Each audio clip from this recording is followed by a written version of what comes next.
Greg Henderson always thought happiness was a formula, a careful balance between work, routine, and the fleeting moments in between. But as he stood in the doorway of his home, suitcase in hand, he couldn't shake the feeling that life had become too predictable. The air was thick with the scent of freshly cut grass and a hum of suburban silence, punctuated only by the distant rumble of cars from the highway. It was early, just past dawn, and the world around him felt untouched, as if holding its breath. But Greg, mid-40s, graying at the temples, eyes creased with the weight of years spent at a desk, was restless. This vacation was supposed to be the escape he needed. A break from the spreadsheets, the endless emails, the ticking clock on the wall of his office that reminded him of how much time had slipped away. A family trip, he thought, would reset everything. Behind him, the house was silent, save for the soft sounds of Dan and Zach shuffling about upstairs. Dan, his eldest, was quiet by nature. 17 and already lost in his own thoughts, Dan spent most of his time gazing up at the stars, imagining galaxies beyond the reach of human eyes. It wasn't that Greg didn't understand him. He did, in some way. But there was something about the boy's silence that unnerved him, as if Dan knew something about the universe that Greg had long forgotten. Zach, on the other hand, was all energy. The 12-year-old had barely slept all night, buzzing with excitement about the trip. Greg could hear his muffled excitement even now, a stark contrast to Dan's thoughtful stillness. Zach wasn't one to ponder the mysteries of life. He was more interested in chasing adventure, in seeking out whatever thrill the universe might have to offer, no matter how fleeting. But it was Greg who couldn't shake the feeling that something was wrong. Standing there, staring at the horizon, a deep unease gnawed at him. It was a strange sensation, a quiet dread just beneath the surface. He glanced at the family minivan, its engine still cooling from his early morning preparations. The suitcase in his hand felt heavier than it should have, as if it carried more than clothes and vacation plans.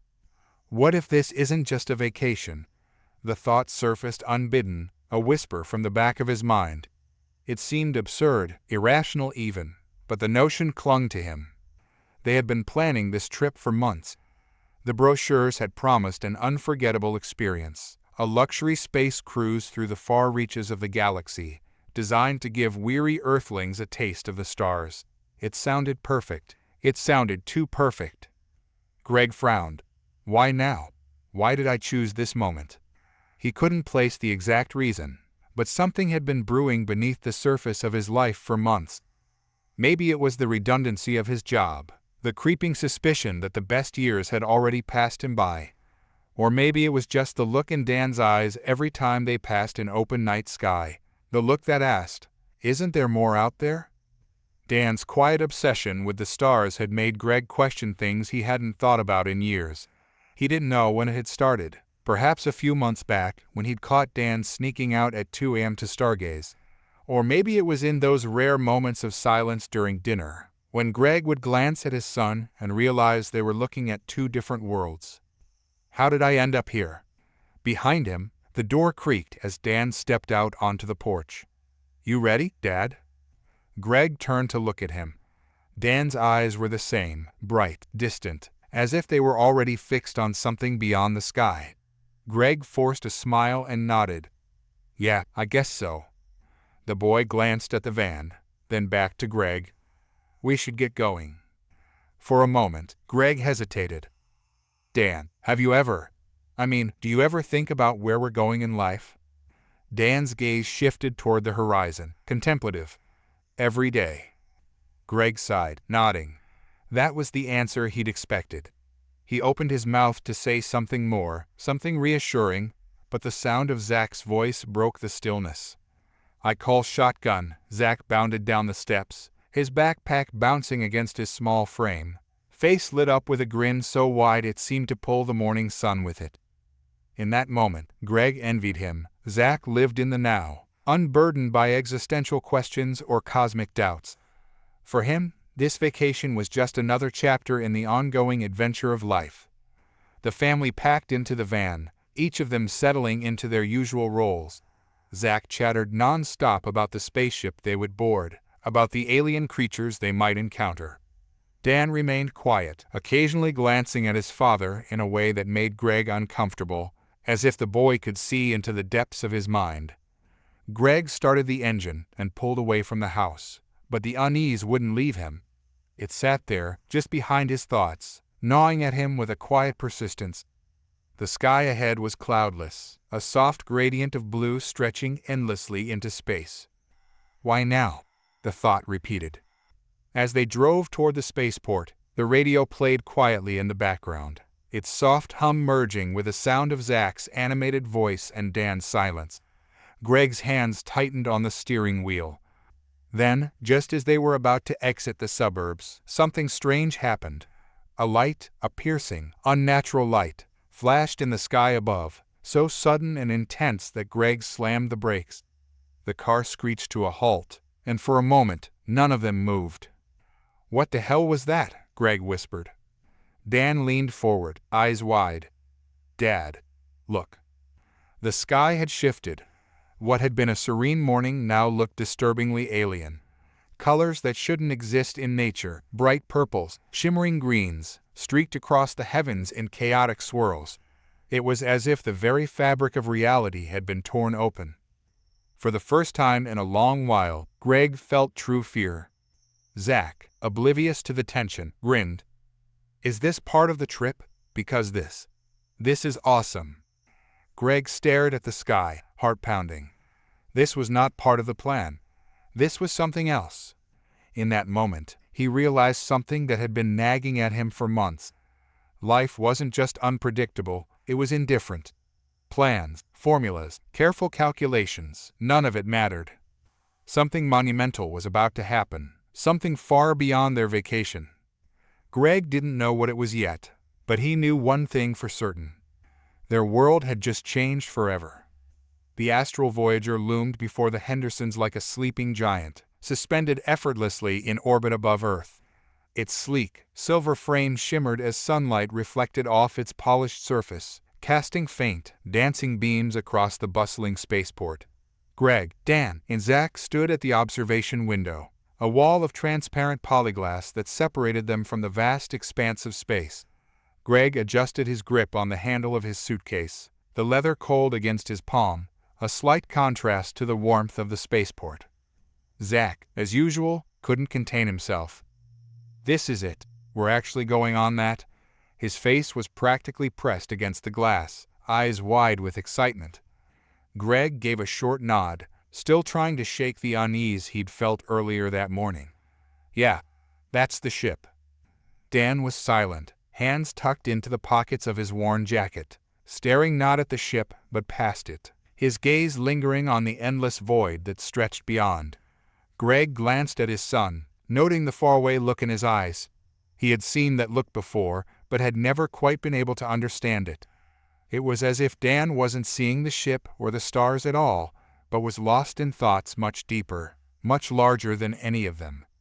The transport shuttle buzzed faintly as they boarded, a smooth, automated voice welcoming passengers in multiple languages. The family settled into their seats as the shuttle disengaged from the spaceport and drifted toward the looming astral voyager. "Ladies and gentlemen, prepare for docking," the voice intoned. "The astral voyager, pride of celestial cruises, offers an unparalleled experience in luxury and comfort. Relax as we embark on an unforgettable journey to the edges of explored space." Zach was practically vibrating with excitement. "I hope we meet some aliens, real ones, Dad. Can you imagine?" Greg smiled at his younger son's enthusiasm. "Oh, I think you'll get your wish." The docking process was seamless, almost too smooth to notice. One moment, the shuttle was drifting in the vastness of space, and the next, they were stepping onto the deck of the astral voyager. Greg stepped out first, feeling a slight give beneath his feet as he adjusted to the artificial gravity. The ship was as immaculate as the brochure had promised: shiny floors, curving walls with clean lines, and an ambient hum of energy that thrummed through the structure. It was like stepping into another world, one designed to be familiar and yet unmistakably foreign. Around them, the terminal buzzed with activity. passengers, humans, and a variety of alien species, milled about, some heading toward check-in kiosks, others floating luggage alongside them with magnetic harnesses. Greg's eyes widened slightly as they passed a trio of alien travelers, tall, elegant beings with skin that shimmered like liquid mercury. They communicated in low, musical tones, their expressions unreadable. Zack stared openly, tugging at his dad's sleeve. "Dad, look at them! What do you think they are?" Greg shrugged, trying to play it cool. "Not sure, buddy. Maybe we can ask later." Dan, trailing behind, took it all in with a silent fascination. His eyes moved from one group of aliens to the next, each one a new puzzle, a new set of mysteries. It wasn't just the diversity of species that intrigued him, it was the subtleties in their movements, the quiet ways they interacted with the world. The aliens didn't seem as awed by the ship as the human passengers did. For them, it was just another vessel, another step in a journey far larger than what any human could comprehend. The three made their way toward their cabin, navigating the polished corridors of the Voyager with a mix of excitement and quiet apprehension.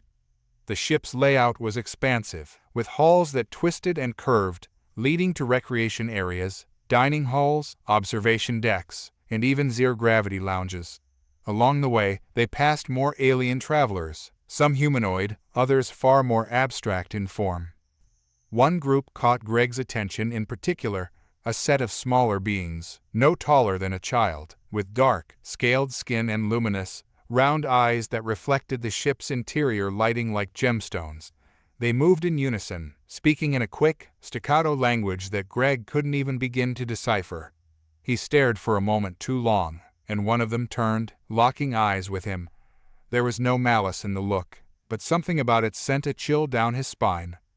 The Astral Voyager was not just a cruise ship. It was a floating city, a convergence point for species from across the galaxy, each bringing with them their own cultures, histories, and philosophies. And Greg, for the first time, realized just how small he felt within it. Their cabin was luxurious, with soft, earth-tone furnishings and a window that looked out into the expanse of space. Zack immediately claimed the bed closest to the window, dropping his backpack on the mattress and flopping down, staring out at the stars. "Can you imagine how fast we're going to be moving?" he asked, his voice a mix of awe and disbelief. "I mean, we're going to see entire systems pass by." Dan stood at the window beside him, but his expression was far more contemplative. "We won't see much," he said quietly. "Not at the speed we'll be traveling. Space will mostly look empty." Greg sat down on his bed, leaning back against the pillows and watching his sons. There was something in Dan's tone, a kind of melancholy that didn't quite fit with the excitement of the moment.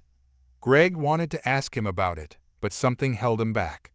Maybe it was because he didn't know the answer himself.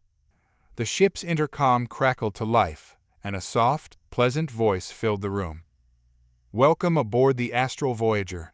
Our journey will commence shortly. Please make your way to the observation deck for departure viewing." Zack was on his feet in an instant. "Dad, we have to go. This is the best part." Greg smiled. All right, let's go." The observation deck was vast, a multi-leveled expanse of glass and steel that stretched across the uppermost portion of the ship. Human and alien passengers alike had gathered, murmuring in anticipation. The lights dimmed slightly, allowing the stars outside to shine even brighter against the deep black backdrop of space. Dan stood quietly at the railing, his fingers lightly gripping the cool metal. Greg stood beside him, Zack between them, eyes wide as the stars slowly began to shift. The ship's engines hummed beneath their feet, a low vibration that seemed to sync with the heartbeat of the vessel. And then they were moving. The sensation was unlike anything Greg had ever experienced. Not like flying in a plane or even the zero-gravity simulation they'd done at the spaceport. This was smoother, almost imperceptible, but the stars told the truth. They were slipping away, one by one, as the ship picked up speed, moving beyond the confines of Earth's orbit, beyond the pull of its gravity. Zack grinned. "Look at that, we're moving so fast." Greg nodded, though his mind was elsewhere. He was thinking about how insignificant Earth seemed now, just a pale blue dot in the distance. How everything he had ever known, every triumph, every failure, had taken place on that small, fragile world. And now here they were, stepping out into something much larger, much more dangerous. Dan's voice broke the silence. "Do you ever wonder why we do this?" Greg turned to him. "What do you mean?" Dan didn't take his eyes off the stars. "Why we push. Why humans always feel the need to explore. To go further, even when we don't know what's out there." Greg paused, unsure of how to answer. He had never thought about it in those terms. For him, exploration had always been about opportunity, about pushing boundaries because that's what humanity did. But the way Dan asked the question made it feel like there was something deeper, something more primal driving them. "I don't know," Greg admitted. "Maybe it's just in our nature." Dan nodded, but said nothing more. Hours passed in the quiet hum of space travel. The astral Voyager was now well beyond Earth, its engines purring steadily as it charted a course through the solar system. The passengers had begun to relax, mingling in the ship's lounges and recreation areas, enjoying the amenities that the cruise promised. But Greg couldn't shake the feeling that something wasn't quite right. It started small, a faint flicker of the lights, so brief that he almost missed it.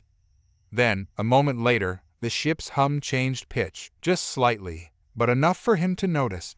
He glanced at Dan, who had also picked up on the shift. The boy's eyes narrowed, his body tensing ever so slightly. Zach, oblivious as always, was chattering away about the ship's zero-gravity pool. Greg's attention was on the floor beneath his feet, where the steady vibration of the engines had begun to pulse in a strange, erratic rhythm. "Dad?" Dan's voice was quiet, but it carried an edge of concern. "Do you hear that?" Before Greg could answer, the lights flickered again, this time longer, accompanied by a deep, resonant thrum that reverberated through the entire ship. The conversations around them faltered as passengers looked around, confused. Then, without warning, the ship lurched. It was subtle at first, just a slight shift in the artificial gravity, but then it grew stronger. Greg grabbed the railing, steadying himself as the floor beneath him tilted slightly. He looked out the observation window and saw the stars beginning to shift in unnatural patterns. The astral Voyager was drifting. The sudden lurch of the astral Voyager sent Greg's stomach into his throat. The ship tilted again, more sharply this time, and the artificial gravity fluctuated. Zach tumbled toward the railing, arms flailing for a grip, but Greg caught him just in time, pulling him close. Around them, voices filled the observation deck, panicked murmurs, rising tension, confusion, but no screams. Not yet. Everyone was waiting, holding their breath. Greg's eyes darted to Dan. The boy stood near the window, his hands gripping the railing tightly, but his expression was eerily calm. He hadn't moved when the ship lurched, hadn't flinched. Instead, he stared out into the blackness, his gaze locked on something far beyond the stars. "Dan," Greg's voice was taut with a sudden surge of protective instinct. "Get over here."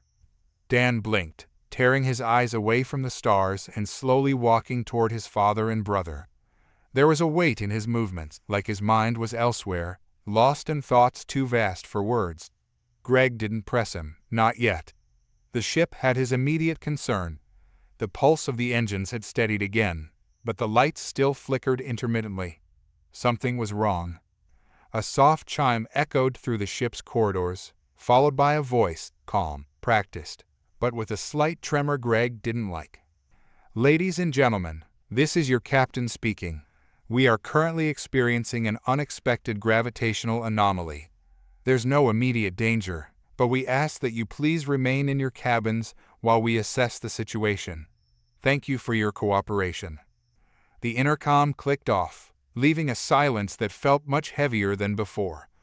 "Gravitational anomaly?" Greg muttered under his breath, his mind racing. It didn't sound right. It didn't feel right. He knew the tone of someone trying to maintain control when the truth was slipping away. And right now, the truth was, the astral Voyager wasn't under control at all. Back in their cabin, Zach was pacing, the energy of the moment still buzzing through him. "This is crazy. Do you think the ship's broken? Are we lost?" Greg leaned against the edge of his bed, fingers drumming restlessly against his thigh. He had no answers. He wasn't an engineer anymore, hadn't been since before Zach was born. But old habits died hard. He thought about the systems he had worked on, the precision of space travel, how fragile everything was once you left the safety of Earth's atmosphere. The slightest error, the smallest miscalculation, and you were adrift. Dan sat by the window again, quiet as ever. He hadn't spoken much since they'd left the observation deck, and Greg could tell he was thinking. Always thinking. "Dan," Greg finally said, breaking the silence, "what do you make of all this?" Dan didn't turn around. His gaze was fixed on the endless expanse outside the window, watching as the stars shimmered and shifted. After a long moment, he spoke, his voice quiet, almost contemplative. "We've lost control." Greg's heart skipped a beat. "What do you mean?" "The ship," Dan continued, his eyes narrowing. "We're not following a normal course anymore. We're drifting." Greg pushed himself off the bed and crossed the room to join his son at the window. He stared out into the darkness, but all he saw was the void, the same stars, the same black emptiness. "How can you tell?" Dan didn't answer right away. His hand moved toward the glass, fingertips hovering just above it. "The stars aren't stationary," he said softly. "They're shifting, but not because we're moving in a straight line. It's subtle, but we're spinning. Slowly." Greg stared at his son, trying to wrap his mind around what he was hearing. Could Dan really be right? The idea that the ship had lost its trajectory, that they were drifting off course, wasn't impossible. But how could Dan know? "How do you know that?" Greg asked. Dan finally turned to face him, and in his eyes, Greg saw something deeper than just concern. It was as though Dan had been watching the universe longer than anyone else on this ship. "I can feel it." Before Greg could press further, the lights flickered again, this time staying dim longer than before. The hum of the engines changed pitch once more, and then, with a deep, resonant groan, the ship came to a complete halt. The silence that followed was suffocating. Greg felt the absence of movement immediately. It was too quiet, too still. The ship's engines had stopped humming, leaving nothing but the faint buzz of the emergency lighting overhead. Zach stopped pacing, and for the first time since this had all started, Greg saw fear in his younger son's eyes. "Dad?" Zach's voice was small, trembling. Greg crossed the room in 2 strides and knelt in front of him, placing both hands on Zach's shoulders. "It's going to be okay, Zach. We're safe. The ship is just recalibrating. It'll be fine." But even as he said it, Greg wasn't sure he believed his own words. The ship wasn't recalibrating. It was stranded. A soft beep from the cabin's communication console broke the silence. Greg stood and walked over to the console, pressing the intercom button. "This is your captain. We've encountered an unknown interference in our navigation systems. Our communication with Earth and the nearby relay stations has been temporarily disrupted. We're working to restore the systems and will update you shortly." Greg frowned. Unknown interference, disrupted communications. His mind raced through possibilities, each one more unsettling than the last. Space was dangerous, every engineer knew that. There were forces out here they didn't fully understand, phenomena that could disrupt even the most advanced technology. But the captain's tone suggested more than just a technical malfunction. It suggested something unknown, something unpredictable. Dan stood behind him, watching silently. Greg turned to him, his voice low. "What are you thinking?" Dan didn't hesitate. "We're not where we're supposed to be. Whatever happened, it's not normal." Greg exhaled sharply. He didn't want to scare Zach, but Dan was right. Something about this situation felt wrong. "Stay in the cabin," he told his sons. "I'm going to see if I can find out more." The ship's corridors were eerily quiet as Greg made his way toward the main deck. He passed a few passengers along the way, some whispering in hushed tones, others huddled together, their eyes wide with uncertainty. The lights continued to flicker, casting long shadows that stretched across the walls. Every sound seemed amplified in the silence, the soft clink of footsteps, the faint hum of ventilation systems. When Greg reached the central control room, he found a cluster of crew members gathered around a holographic display.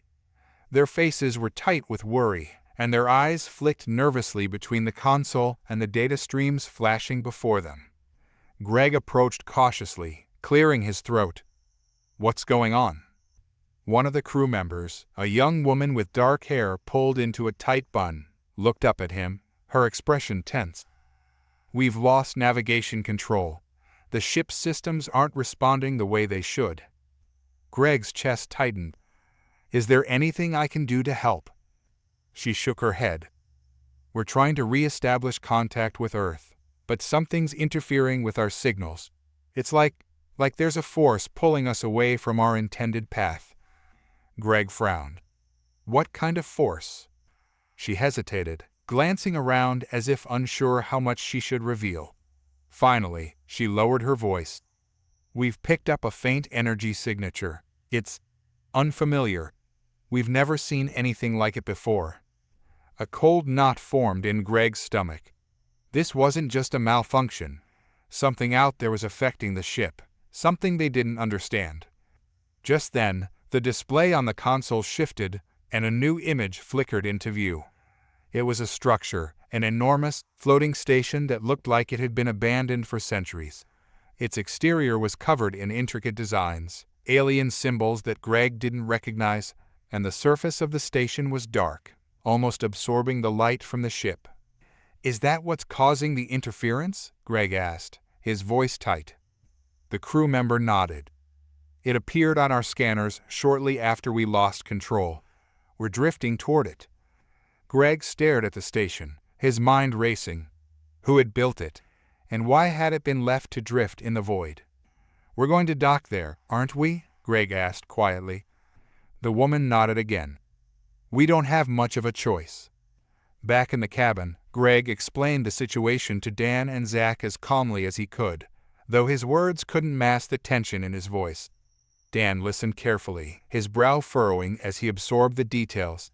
Zach, on the other hand, seemed less concerned about the specifics and more focused on the excitement of exploring the alien station. "So we're going to check it out?" Zach asked, eyes wide. "That's amazing." Greg managed a strained smile. "We don't know what we'll find there, Zach. It could be dangerous." Zach's excitement dimmed slightly, but only for a moment. "But still, it's an alien station. We've never seen anything like this before." Greg sighed. "I know. Just stay close to me, all right? Both of you." Dan remained silent, his gaze distant. Greg couldn't shake the feeling that Dan knew more than he was letting on. He had been unusually quiet ever since the ship had lost control, as if he was processing something deeper, something beyond just the immediate danger. But Greg didn't press him. There would be time for questions later, once they were safely docked. As the astral Voyager slowly drifted closer to the alien station, Greg stood by the observation window with his sons. The station loomed larger and larger, its massive structure casting a shadow that seemed to stretch endlessly into the void. It was hauntingly beautiful, in a way, a relic of a forgotten civilization, left to drift in the darkness for who knew how long. Greg's thoughts turned inward as he stared at the station. What kind of beings had built this place? What had happened to them, and why had they abandoned it? The vastness of the universe had always fascinated him, but now, standing on the edge of the unknown, he couldn't help but feel small, insignificant. Dan stood beside him, his eyes locked on the station. "Do you ever wonder, Dad, if we're meant to find things like this? If there's a reason we keep pushing farther into space?" Greg glanced at his son, surprised by the depth of the question. Dan had always been introspective, but this felt different. There was a gravity to his words that Greg hadn't noticed before. "I don't know," Greg admitted after a moment. Maybe we're just curious. Maybe that's what makes us human." Dan nodded, but his expression remained thoughtful, as if the question still lingered in his mind, unanswered. As the ship finally docked with the alien station, Greg felt a deep sense of unease settle over him. Whatever lay inside that ancient structure, it wasn't going to be simple. They were strangers here, lost in the void, and whatever had brought them to this place was still waiting, unseen, just beyond the edge of their understanding. The control room of the station unfolded before them, vast and commanding, its presence undeniable. Unlike the darkened, forgotten corridors they had passed through earlier, this room was different. Here, the air felt charged, alive. Pale blue light emanated from long dormant consoles that lined the circular chamber, flickering softly, as if waiting patiently for someone, anyone, to take notice. Towering monitors stretched from floor to ceiling, displaying alien script that seemed to twist and pulse in sync with the room's quiet hum. Greg hesitated at the threshold, taking in the sight. His engineer's mind tried to make sense of the strange, intricate machinery. These consoles weren't simply displays of long-lost data.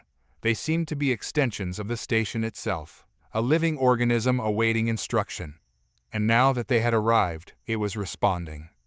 Dan, ever the silent observer, drifted into the room, his eyes wide as he gazed at the technology before him. He moved closer to one of the consoles, his fingertips brushing the edge of the glowing surface. A ripple of light followed his touch, pulsing outward. Something shifted. "Dad," Dan called out, his voice subdued but laced with awe. "I think it's waking up." Greg, already uneasy about the station's dormant energy, felt a knot tighten in his stomach. He approached cautiously, scanning the control panels for any clue as to what they might have just triggered. Zach followed close behind, his natural curiosity pushing aside the growing tension. As Greg moved to a central console, a soft whir broke the silence. The screens that had once displayed unreadable alien script now changed. The characters reformed, their shapes morphing and stretching until they resembled something eerily familiar. English. "What the?" Zach whispered, his excitement wavering in the face of the strange translation unfolding in front of them. A voice echoed through the room, soft at first, but steadily growing more confident. It wasn't human, but neither was it entirely alien. The voice possessed a kind of sterile neutrality, like the mechanical tones of an advanced AI. But there was something more, a hint of reverence, as though it were addressing royalty. "Welcome, successors." Greg's eyes darted toward the nearest monitor, where a figure began to take shape. It was a projection, humanoid but indistinct, as though the AI had pieced together its form from fragments of long-forgotten data. The figure stood tall and imposing, draped in flowing robes that shimmered with every movement. It gazed at them with eyes that seemed to pierce through the fabric of time. "Successors?" Dan repeated, his voice barely above a whisper. "What does it mean?" Greg stepped forward, his hand raised cautiously as if addressing the AI like he would an unpredictable machine. "We're not who you think we are," he said firmly. "We're just travelers, lost." The figure's head tilted slightly, as if considering his words. "You have been recognized by the Ascension Protocol," it replied. "Your arrival has triggered the activation of the throne. By ancient decree, you are now the rulers of the Nithral Empire, custodians of the fleet and its legacy." Greg's heart sank.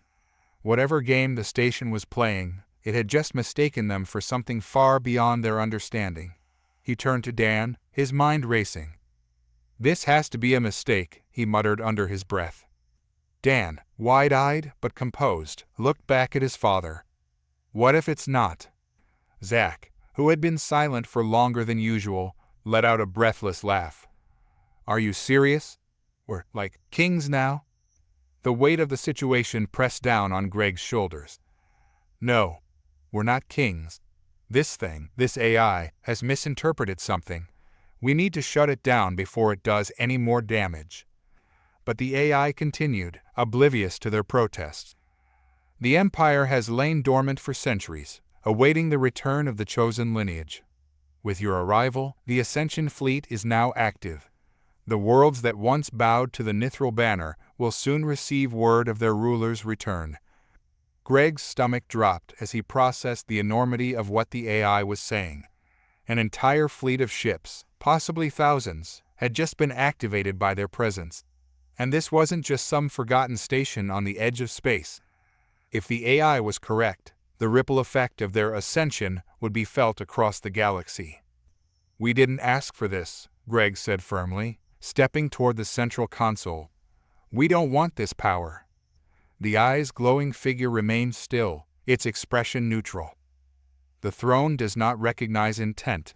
It recognizes lineage. You have been chosen, and the Empire will respond to your command." For the first time, Dan spoke with a gravity that caught both Greg and Zach off guard. "Dad, what if we're not meant to shut this down? What if there's a reason we're here? This Empire, whatever it is, could have been waiting for us. Maybe we're supposed to do something." Greg wanted to argue, but the words wouldn't come. The truth was, he had no idea what they were dealing with. A dormant empire, an entire fleet now awake because of them. It was too much to wrap his head around. And yet, something deep within him stirred. Responsibility. Leadership. The themes had threaded through his life before, but never like this. "Power is a dangerous thing," Greg said quietly, more to himself than to his sons. "It's not about who deserves it, but what you do with it once it's in your hands." Dan nodded slowly, his gaze distant, as if he were seeing something beyond the confines of the station. "Then maybe we need to figure out what this empire was about. If we really are in charge now, we have to understand it." Greg stepped toward the central console again, staring at the alien text that had shifted into something readable. "How do we stop this?" he asked the AI. "The Empire cannot be stopped, only guided," the AI responded. "The fleet is awakening. It will seek its rulers. You cannot hide from the responsibility that has been bestowed upon you." The gravity of the situation weighed on Greg like never before. He wasn't prepared for this, none of them were. But there was no turning back now. Whether they wanted it or not, the galaxy would soon know of their existence, and with it, the return of the Nithral Empire. A soft chime echoed through the room, and the screens lit up with information. Star systems blinked into existence on the map, each one marked with a faint blue symbol. Planets, moons, entire worlds, each one connected to the Empire, waiting for the return of their rulers. "We need to get back to the ship," Greg said, his voice steady despite the storm brewing inside him. "We can't control anything from here." But as they turned to leave, the door slid shut with a quiet hiss, sealing them inside. Greg's pulse quickened. "What now?" The AI spoke again, its voice echoing through the room. "The Ascension Protocol has been activated. The fleet awaits your command. You must prepare." "Prepare for what?" Dan asked, though he already knew the answer. "War," the AI replied. "The galaxy has forgotten the Nithral Empire, but they will remember." Greg's heart pounded in his chest. War. They hadn't asked for this. They were explorers, adventurers at best, certainly not rulers of an empire built on conflict. "Listen," Greg said, trying to reason with the AI. "We're not soldiers. We're not rulers. We're a family that happened to stumble across your station. There's been a mistake." The eye's expression didn't change. "The Empire does not recognize error. The ascension has begun." Greg clenched his fists, frustration bubbling beneath his calm exterior. There had to be a way out of this, a way to undo whatever had been triggered. "Dad," Dan said, his voice low but insistent. "We need to understand what we've gotten ourselves into. If this empire is real, if this fleet is out there, we have to know what's coming. We can't just ignore it." Greg sighed, running a hand through his hair. He looked at Dan, then Zach, their faces a mixture of fear and excitement. They were his responsibility. Whatever happened next, he had to protect them. "All right," he said finally, his voice heavy with the weight of their new reality. "We figure this out, but we do it our way." The AI flickered for a moment before responding. "The throne is yours. The Empire awaits." Greg swallowed hard, feeling the burden of the words settle over him. The throne, the Empire, the fleet, it was all theirs now, whether they wanted it or not. As the door to the control room slid open once more, Greg took a deep breath, and led his sons out, the weight of the galaxy pressing down on him with every step. The celestial emissary hummed gently as its systems fully came online, its sleek design cutting through the stillness of space with an aura of quiet authority. Greg sat in the command chair, the weight of the moment pressing on him as the enormity of what lay ahead settled into his bones. Across the console, holographic screens flickered with information, star maps, communication protocols, and diagnostics all merging into a flow of data. Yet, the vastness of the galaxy felt more immediate now, a living entity filled with unpredictable currents and tides. Dan, pacing near the edge of the console, stopped to study one of the larger screens. His eyes darted over the holographic display, showing the ship's outward transmission, a signal that had already radiated across countless systems, a beacon to distant worlds. It was meant as a peaceful call, an introduction to the new rulers of the celestial dominion, but Dan's brow furrowed as he considered the implications. "Do you think anyone will believe us?" Dan asked, his voice low but curious. Greg, still seated, kept his eyes on the shimmering display. "Believe that we're just ordinary people caught up in something far bigger than us? No." His tone was flat, resigned. "We've already made an impression, whether we wanted to or not." Zach, at a console nearby, had been silent, engrossed in decoding the fleet's archives. His hands hovered over the glowing controls, occasionally making precise gestures to bring up new information. "It's more than that," Zach said, turning to face them. "We've triggered something. The systems around us, they're not just aware of us now, they're reacting." Dan moved closer, glancing at the data streams Zach had pulled up. "Reacting how?" Zach tapped one of the screens, expanding a holographic map of nearby systems. Colored lights blinked in rapid succession, each one representing a planet or fleet responding to the signal. "There are planets preparing for war," he explained. "Others are trying to communicate, but they're all moving fast. It's like we lit a fuse." Greg stared at the map, feeling a chill run down his spine. "And how many of them are preparing for war?" Zach hesitated before answering, his voice steady but grim. "More than half. Red zones indicate heightened military activity. They're mobilizing fleets, readying defenses." "Which means we need to act quickly," Greg said, rising from his chair, his mind racing. "We can't let this spiral out of control." But Dan stood back, arms folded, his eyes distant as he regarded the holographic map. "And what if it's already out of control?" he asked quietly. "What if this chaos was inevitable?" Greg looked at his son, sensing something deeper in Dan's question. There was a philosophical weight behind it, as if Dan was grappling with something beyond their immediate situation. "What do you mean?" Greg asked. Dan's gaze drifted across the screen, watching the lights pulse in response to distant actions they couldn't yet comprehend. "We're trying to impose order, right? We're trying to fix something, to stop a war before it starts. But maybe we're just accidents caught in the middle of something we never fully understood." Greg crossed his arms, his jaw tightening. "That sounds like giving up." Dan shook his head, his expression thoughtful. "It's not about giving up. It's about recognizing the nature of things. Maybe there's no grand plan here. Maybe life, the universe, it's all just a series of accidents. We didn't ask for this power, and now everything's spinning out of control because we tried to touch something we couldn't grasp." "Maybe," Greg acknowledged, "but we still have to act. We don't have the luxury of sitting back and analyzing cosmic accidents. People are going to die if we don't do something." Zach interjected, "I'm picking up communication requests from multiple systems." He expanded the display, showing incoming transmissions from various planets. "Some of them want to negotiate. Others, they're already accusing us of preparing for invasion." Greg moved to the console, his focus narrowing. "Let's start with the ones open to diplomacy. If we can convince them we're not a threat, maybe we can stop this from escalating." Zach nodded, working swiftly to filter through the incoming messages. "There's one from Ventrax Prime.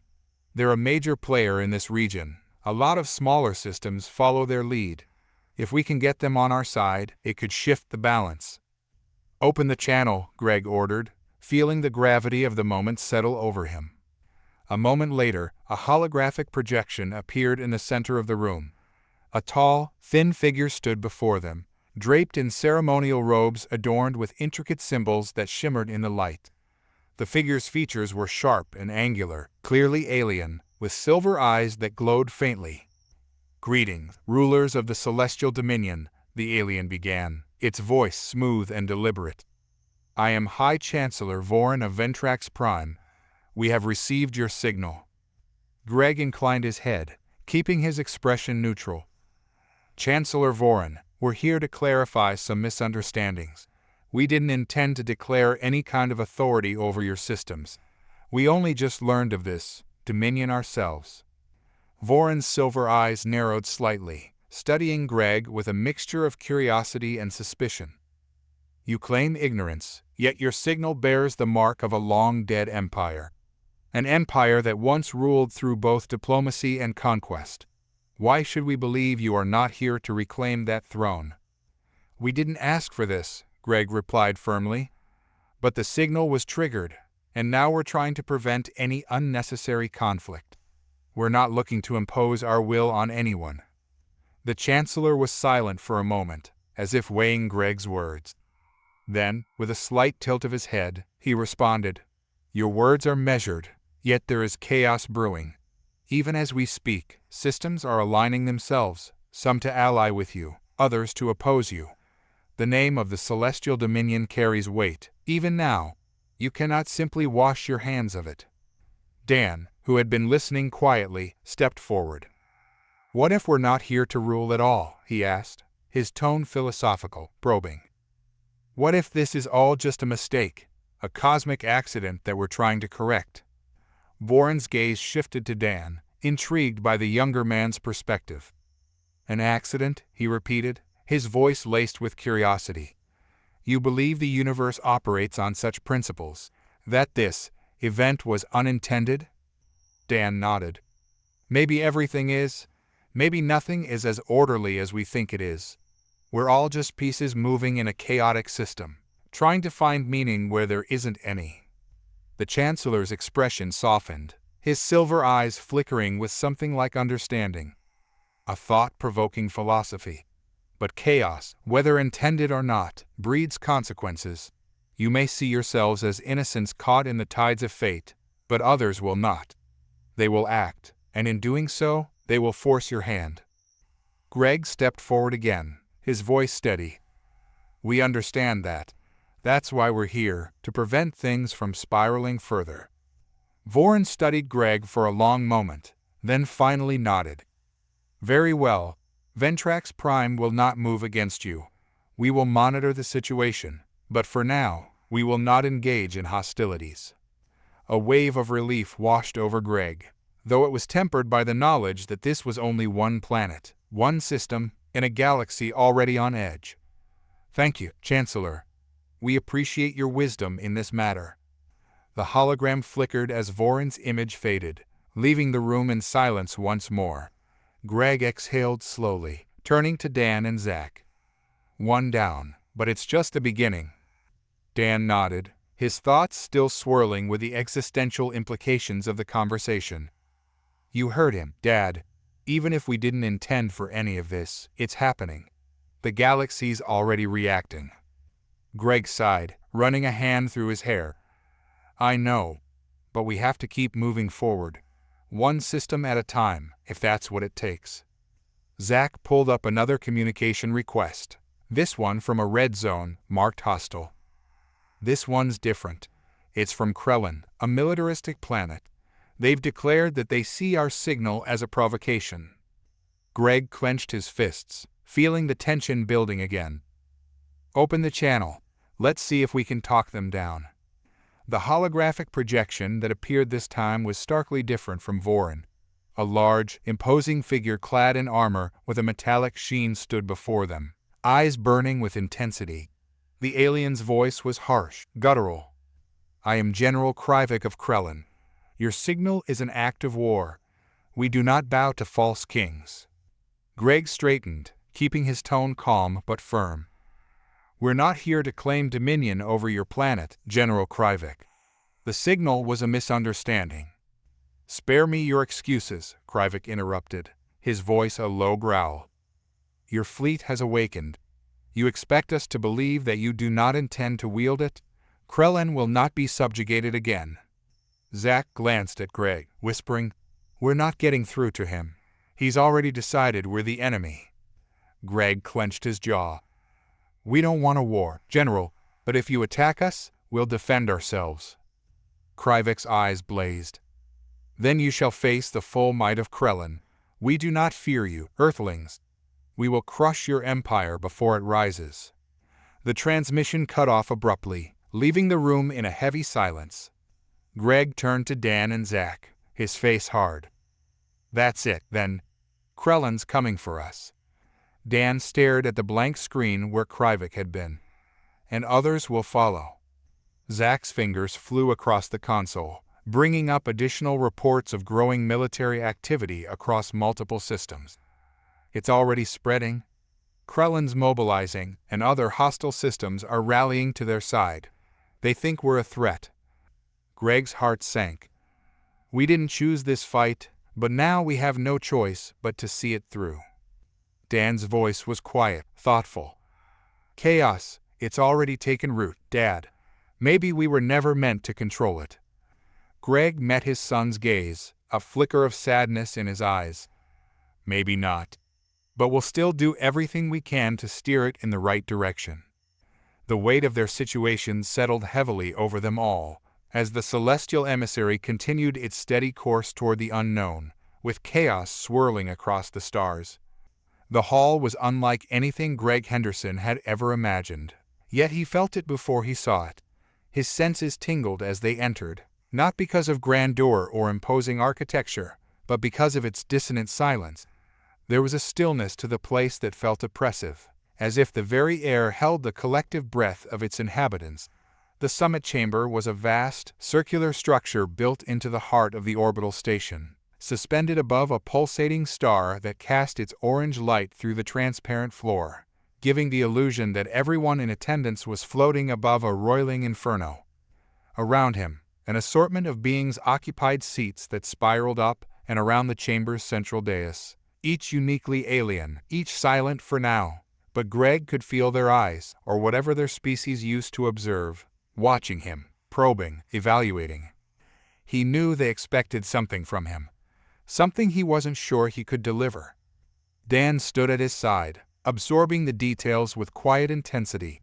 He seemed mesmerized by the structure itself, an interconnected web of platforms, corridors, and invisible technology, humming with an alien life of its own. To Dan, it was more than just a space, it was a representation of the galaxy itself, complex, layered, and constantly in motion. Zack was behind them, grinning as if the entire summit were part of a cosmic joke he'd been let in on early. His stance was relaxed, almost carefree, in stark contrast to Greg's rigid shoulders and furrowed brow.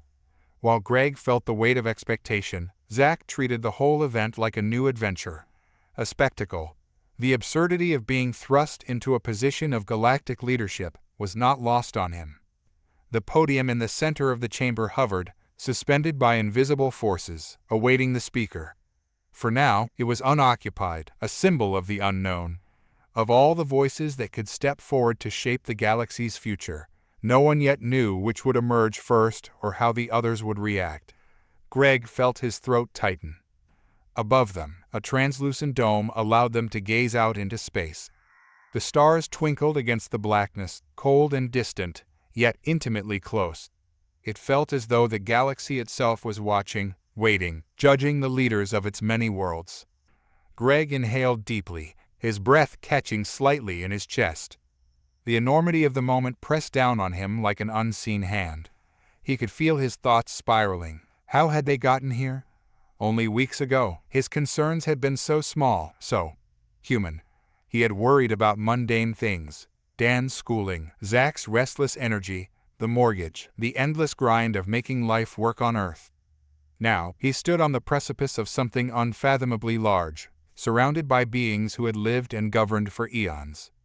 He wasn't prepared for this. How could anyone be? To his left, a low hum emanated from a being whose body appeared to be made of shifting crystalline plates, each one catching the dim light of the star below and refracting it into dazzling colors. Its name was Garothan, and it led a vast coalition of systems known for their mining operations and technological prowess. Greg had spoken briefly to it before the summit began, but the interaction had been a stilted, awkward exchange, with Greg unsure whether he should address Garothan as he, she, or it. The concept of gender, Greg quickly realized, was irrelevant to some of these beings. To his right sat another entity, this one almost entirely concealed beneath layers of dark, shimmering robes that seemed to shift and undulate like liquid. A faint scent of something metallic, almost coppery, wafted from it, a smell that made Greg's stomach churn slightly. This was Orlnia, an enigmatic figure who controlled the trade routes between several key sectors. Their economy was vast, intricate, and essential to the stability of the galaxy. Yet Orlnia was known for being notoriously secretive, never revealing its true form. Greg wasn't even sure if Orlnia was an individual or a collective consciousness acting through a single body. And these were just two of the dozens of leaders seated around him, each representing a different slice of galactic life. Each with their own motives, their own fears, and their own ideas of what leadership meant.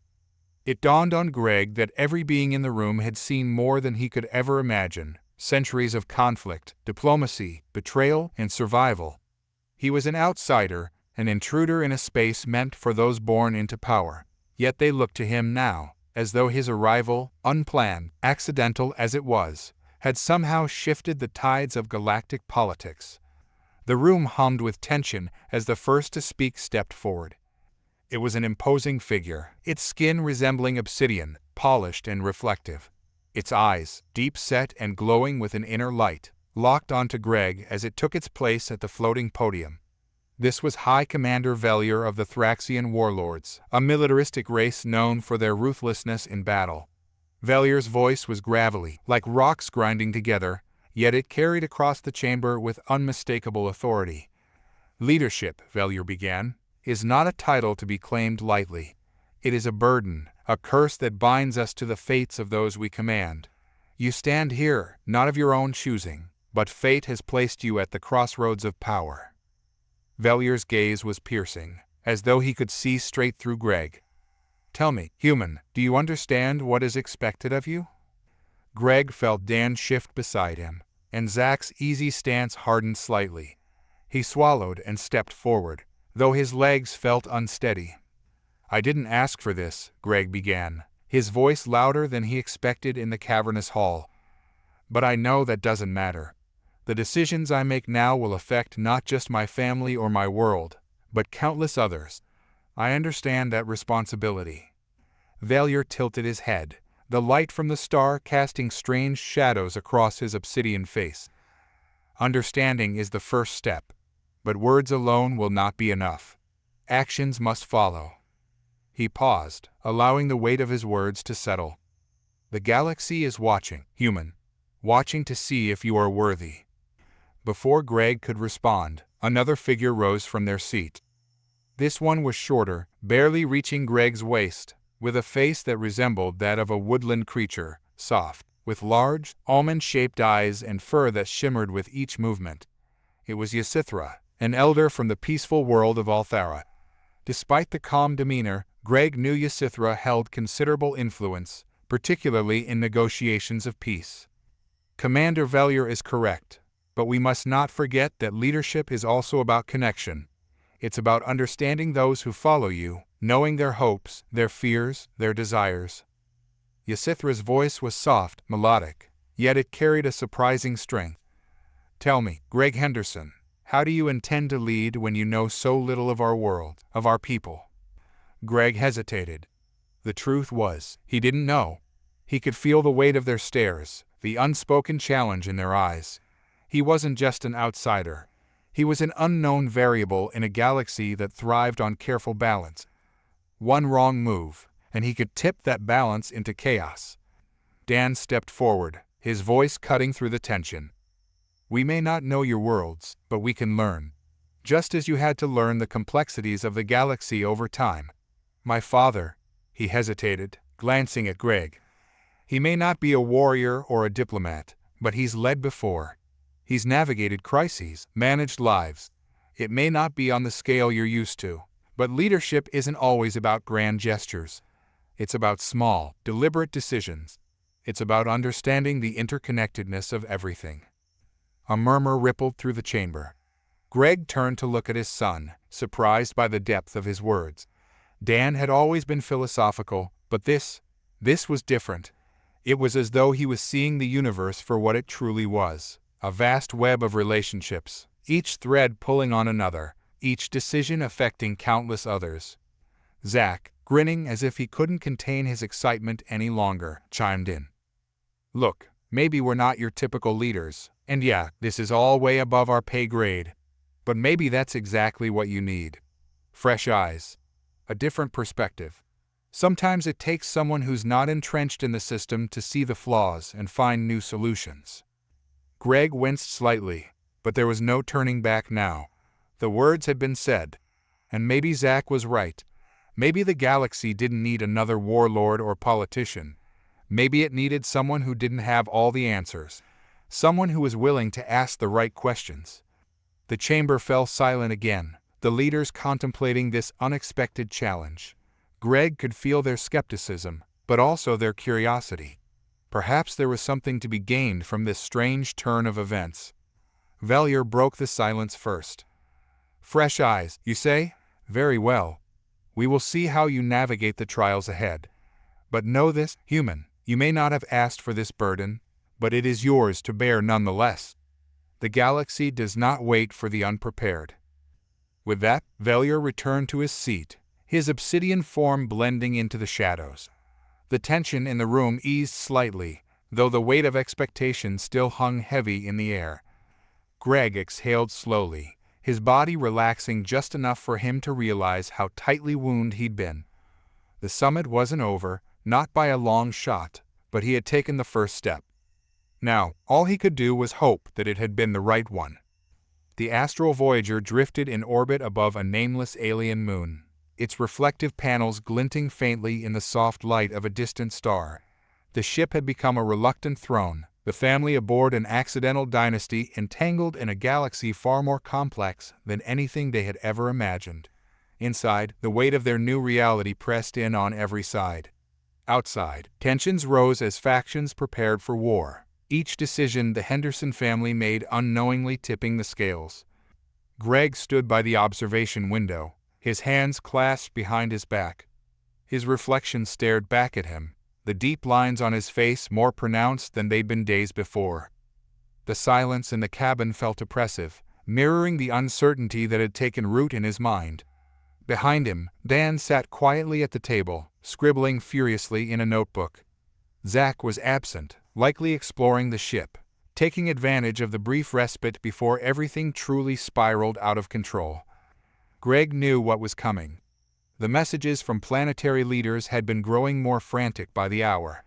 Some pleaded for diplomacy, others made thinly veiled threats of war. His role as the accidental emperor, if one could even call it that, felt like a sick joke, a cosmic error that grew more dangerous by the second. A father who couldn't keep his family's vacation on track was now tasked with managing the fate of entire worlds. The sheer absurdity of it all weighed heavily on him. But the universe, Greg had learned, didn't care about absurdity.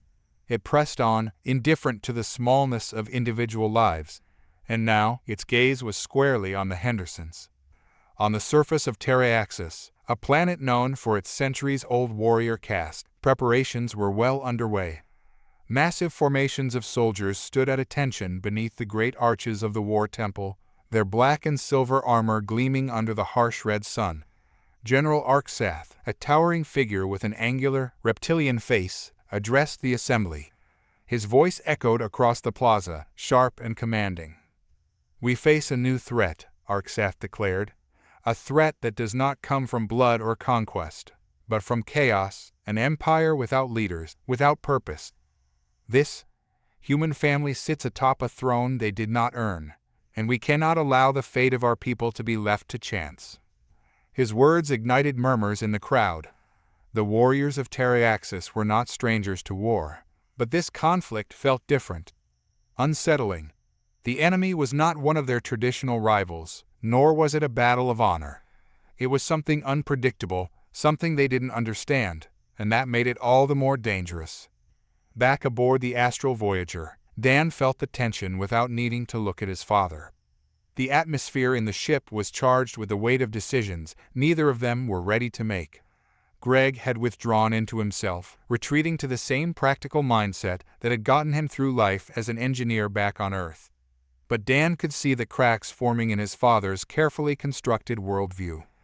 This was bigger than logic, bigger than reason. The universe was a web of connections, and they were now caught in the center of it. Dan's notebook was filled with diagrams and notes, chaotic sketches of stars and alien symbols he didn't fully understand. He had recently met Roz, an alien philosopher from the planet Xyloxis, during one of the rare diplomatic transmissions that hadn't ended in threats. Roz was unlike anyone Dan had ever spoken to. The alien's mind operated on a different frequency, weaving philosophy and science into a single thread. Dan had been captivated by his words. "The universe does not bend to our will," Ross had said during their last conversation. "We are but pieces in its puzzle, but we have the choice to see the larger picture, to understand the patterns even if we do not control them. Destiny is not something we find, it is something we create." Dan pondered those words now, glancing out of the corner of his eye at Greg.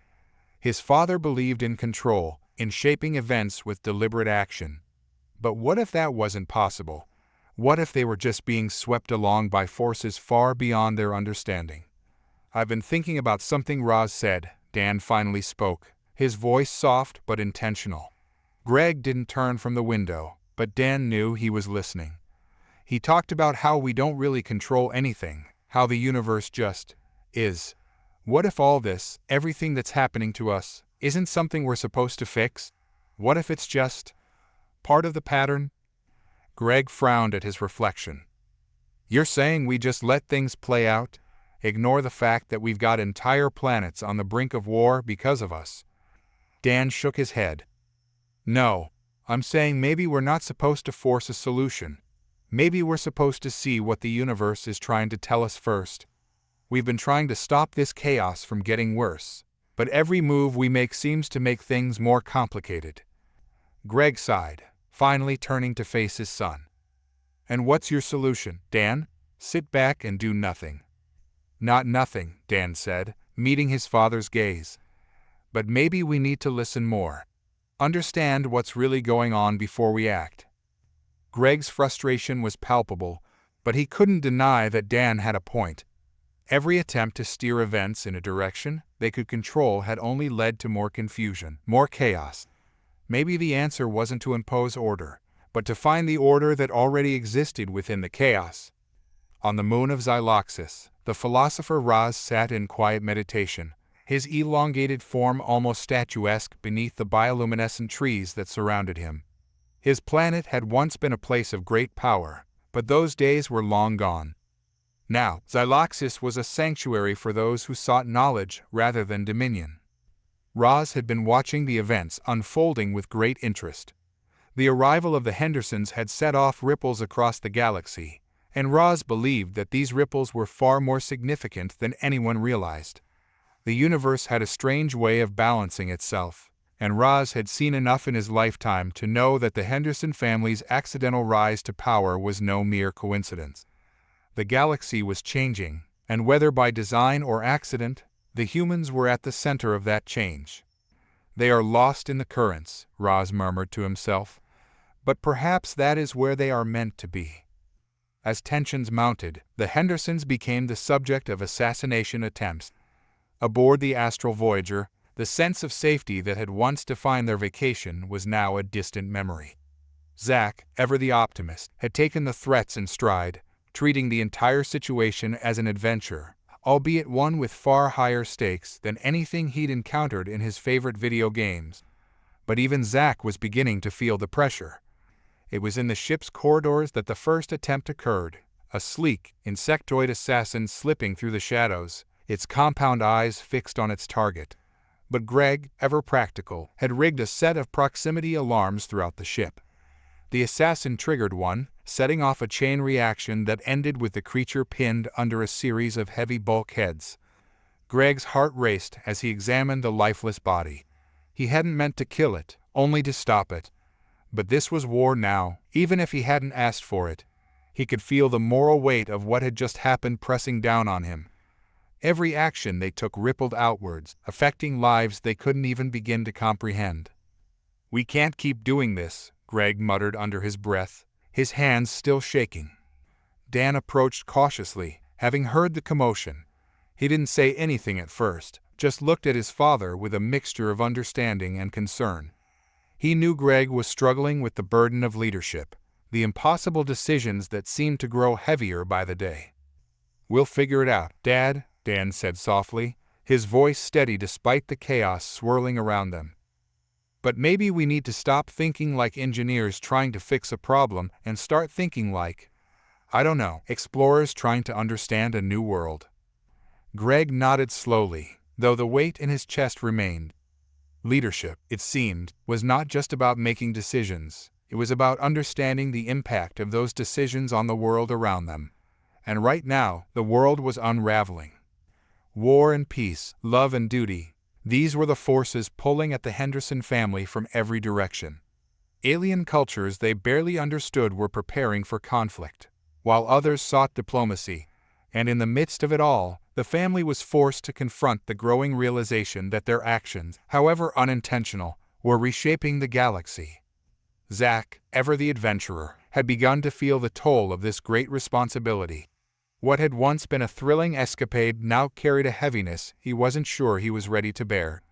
Dan, on the other hand, found himself captivated by the philosophical questions this new reality presented, his mind drifting further into the vastness of space, of destiny, and the strange role they were now playing in the universe's unfolding story. And Greg, pragmatic, grounded Greg, was left to navigate the impossible. Balancing his responsibilities as a father, protector, and now a galactic leader was a burden no one could have prepared him for. Yet here they were, teetering on the edge of war, trying to hold everything together as the universe watched. The room was cold, sterile, even, despite the massive, arched windows allowing the burnt orange glow of a dying star to light the space. The galactic council chambers were designed to impress, their vaulted ceilings and intricate carvings on the walls a testament to an ancient and multifaceted political history. Delegates from across the galaxy had gathered here, summoned by the ripple of chaos the Henderson family had unknowingly set in motion. Seated at a large, oval table, representatives from dozens of species, some familiar, others almost incomprehensible in their alien forms, waited for the council session to begin. Greg sat stiffly, his fingers lightly drumming on the polished surface of the table. His mind was a blur of calculations and scenarios, each more desperate than the last. Diplomacy had always been his fallback, the only sane option in the madness that had engulfed them. But this wasn't Earth, and these weren't human political systems. What passed for negotiation here often felt like a mix of brinkmanship and shadowplay, where true intentions were hidden beneath layers of custom and alien psychology. Dan leaned against the back wall, arms crossed, eyes scanning the room with an intensity that betrayed the cynicism creeping into his thoughts. He no longer saw politics as a system of order, but rather as an elaborate charade. Everything was interconnected: war, peace, betrayal, trust, like a web. And in the center of it, they sat as a family, dangling by threads they couldn't control.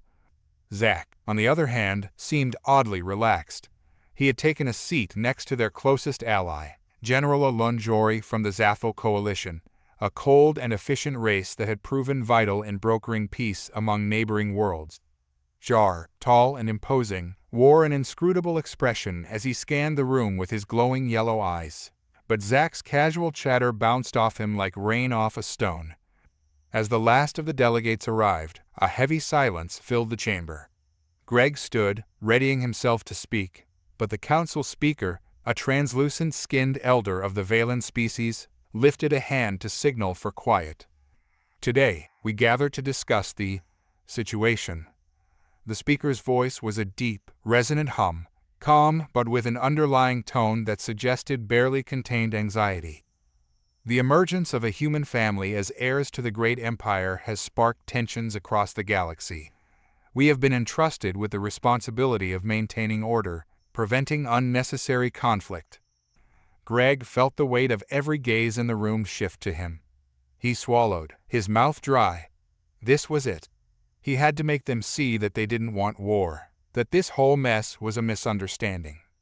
But before he could speak, a figure across the table rose, a slender, snake-like creature from the Duraval Dominion, one of the more militaristic factions.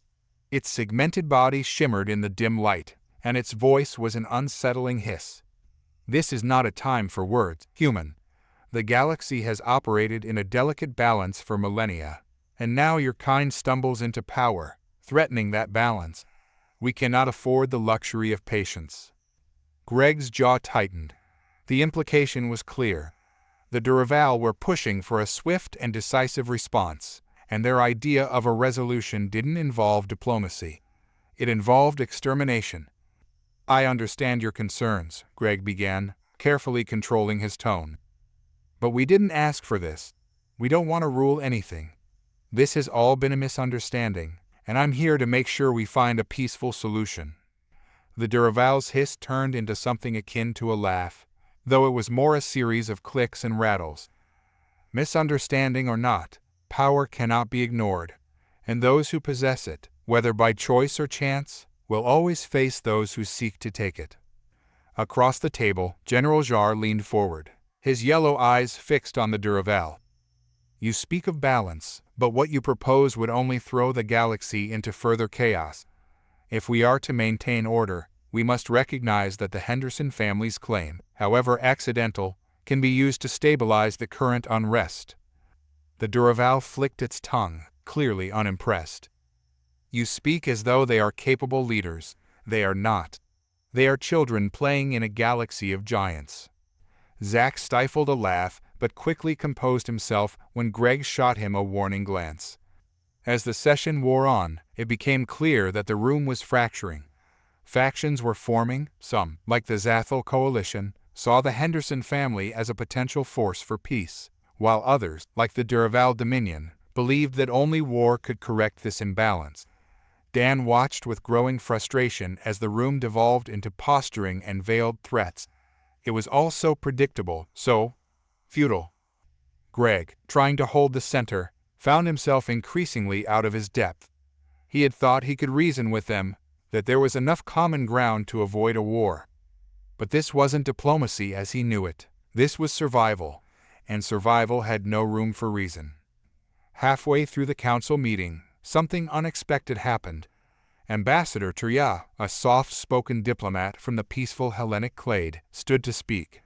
Her species was known for its neutrality, a beacon of wisdom in a galaxy often torn by conflict. If anyone could sway the council, it was her. But her words were not what Greg expected. "We, the Hellenic clade, cannot stand idly by while chaos spreads through the stars. Therefore, after careful consideration, we have decided to align ourselves with the Duraval Dominion in their pursuit of stability." Greg's heart sank, a sudden chill running down his spine. The betrayal hit like a physical blow. The Hellenic clade had been one of their staunchest supporters. Without them, the odds of averting conflict dropped sharply. The room erupted in murmurs, and Greg felt the stare sharpen. He had lost a key ally, and with that, the momentum shifted in favor of those pushing for war. "Why?" Greg managed, his voice a mixture of disbelief and anger. "You've always stood for peace. Why side with them now?" Ambassador Turya met his gaze, her expression calm but resolute. "We stand for order, not peace. Sometimes the two are not the same." Dan clenched his fists, his earlier philosophical musings now hardening into something darker. It was all an illusion, he realized. All of it. Alliances, peace, diplomacy, they were just words masking the reality of power. Everyone in this room was playing a game, and it had nothing to do with justice or morality. It was about survival, and they were the pawns. "We're losing them," Greg muttered under his breath to General Jar, who sat quietly beside him. The general didn't respond, but his expression was grim. Zack, sensing the tension, leaned toward Dan and whispered, "You realize what this means, right?" Dan frowned. "What?" "We're in deep trouble," Zack grinned, though the humor didn't reach his eyes. "And you know what? I think I'm starting to like it." Dan shot him a look. "This isn't a game, Zack." "I know," Zack replied, his voice unusually serious. "But that's the point. We're not in control here, and the sooner we accept that, the better. Dad's trying to play by rules that don't exist anymore. Hell, maybe they never did. But that doesn't mean we can't find our own way." Dan didn't respond, but his brother's words echoed in his mind. Was Zack right? Was their father clinging to an outdated notion of control, of order? And if so, what did that mean for their survival? As the council session dragged on, Greg felt the weight of his position pressing down on him like never before. His dream of a diplomatic resolution was slipping through his fingers, and he didn't know how to stop it. The betrayal by the Hellenic clade had shaken him deeply. He had always believed that reason, logic, and empathy could bridge any divide. But now he saw the truth. This was not a galaxy where such ideals held sway. It was a place of cold pragmatism, where alliances shifted like sand and survival was all that mattered. And yet, despite everything, Greg couldn't shake the feeling that there was still a way forward. A way to turn the tide, to find some semblance of peace amidst the chaos. But to do that, he would need to rethink everything he thought he knew about leadership. He wasn't just a father anymore, trying to protect his family from harm. He was a leader, whether he liked it or not. And leaders didn't always get to choose their battles. As the council session came to a close, Greg rose from his seat. His voice was steady, though a storm raged beneath the surface. "I understand your fears," he began, addressing the room. "I understand that the galaxy is in turmoil, and that you see us as a threat to the order you've maintained for so long. But we are not your enemy. We never asked for this power, but we will not run from it either. If you seek war, know that it will not be one-sided. We will fight for our survival, just as you would for yours." The room fell silent, the weight of Greg's words hanging in the air. Dan watched his father with newfound respect, though the cynicism remained. Greg had stepped up, but the question lingered, would it be enough? As the council adjourned and the delegates filed out, Dan and Zack exchanged a glance. The lines were being drawn, and soon there would be no turning back. The galaxy was shifting, alliances fracturing, and war loomed closer than ever before. The black void of space was anything but silent. The hum of engines, the crackle of communications, the metallic groan of ships maneuvering for position. It was a cacophony, a symphony of war on a scale Greg had never imagined. The massive fleet hung in the void, like a swarm of sentient insects preparing to descend upon their prey. From where Greg stood on the bridge of the Odyssey, humanity's last vessel, the galaxy suddenly felt far more vast and indifferent than he had ever realized. Ahead of them, the stars glittered with cold detachment. But beyond them lay the enemy fleet, hundreds, perhaps thousands, of ships stretching as far as the eye could see, each representing an alien race with its own history, its own philosophy of war, and its own reasons for being there. Some fought out of fear, others for power, and a few, Greg suspected, for nothing more than the thrill of conflict. Each vessel was a manifestation of those beliefs, from the sleek, deadly crafts of the Derival Dominion to the hulking, organic monstrosities of the Krellin Horde. Greg's hands were clenched tightly behind his back as he stared out at the scene. The fleet had come together, piece by piece, over the past few days. Negotiations had failed. Diplomacy had broken down. Now, here they were, at the precipice of a galactic war, and Greg couldn't shake the weight of it. The heavy, suffocating sense that this was all happening because of him and his family. They hadn't asked for power, hadn't sought out leadership, and yet here they were, at the center of a conflict that could tear the galaxy apart. Dan stood beside him, quiet, contemplative, his eyes scanning the star-strewn horizon. In the days leading up to this moment, Greg had noticed a shift in his son. The idealism, the curiosity that had once defined him had been tempered by something darker, something more pragmatic. Greg could see it in the way Dan spoke, in the questions he asked. There was a coldness there now, a detachment that hadn't existed before. War did that to people. It stripped away the illusions, left them bare and raw. Zack, on the other hand, was a bundle of nervous energy.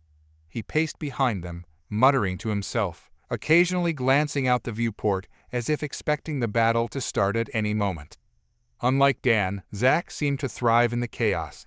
He didn't fear the uncertainty, he welcomed it. Greg wasn't sure if that made him brave or reckless. "How long do you think they'll wait?" Dan asked, breaking the silence. Greg shook his head, still staring out into the black. "Not long. They've been itching for this fight for days."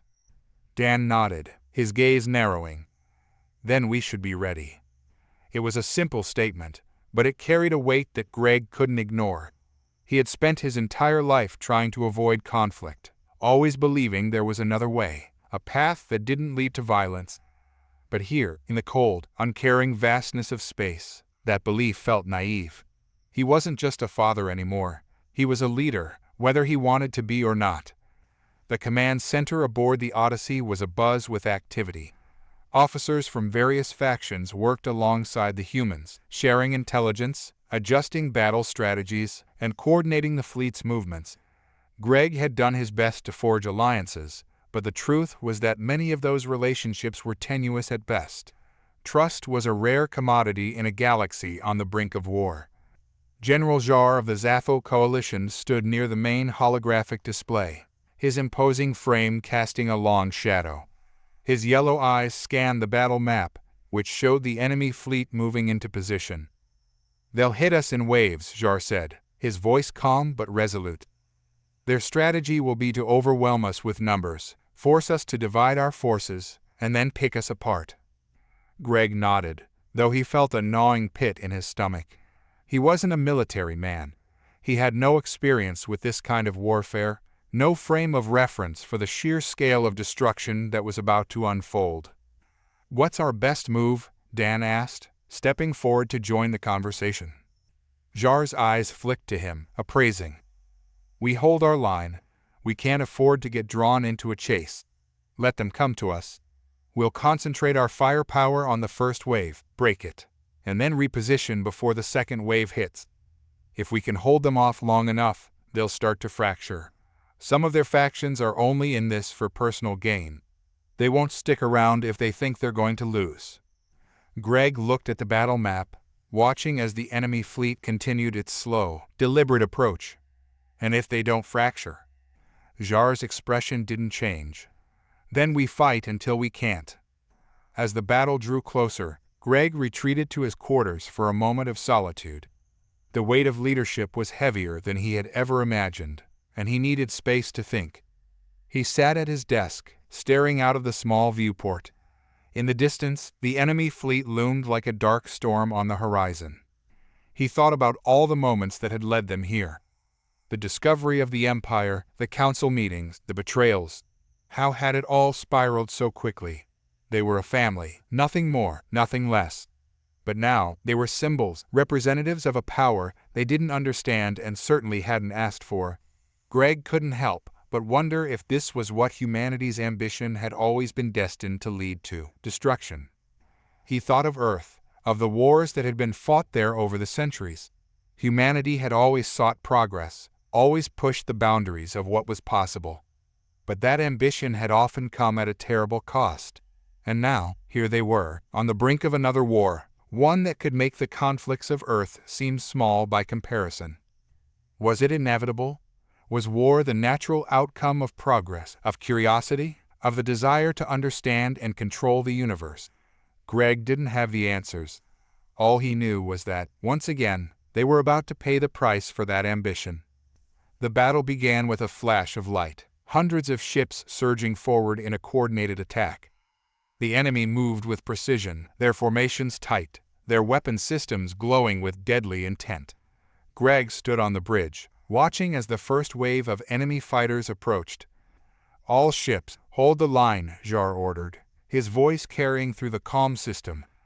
Concentrate fire on the lead vessels. Do not let them break our formation." The Odyssey shuddered as the first barrage of enemy fire hit. Explosions rippled across the void, and the battlefield was lit by the glow of energy weapons and the fiery destruction of ships. Greg watched in horror as one of their allied vessels, an elegant, winged cruiser from the Terran Confederacy, was hit and torn apart, its remains scattering into the darkness. "Shields are holding, but they won't last forever," one of the officers reported.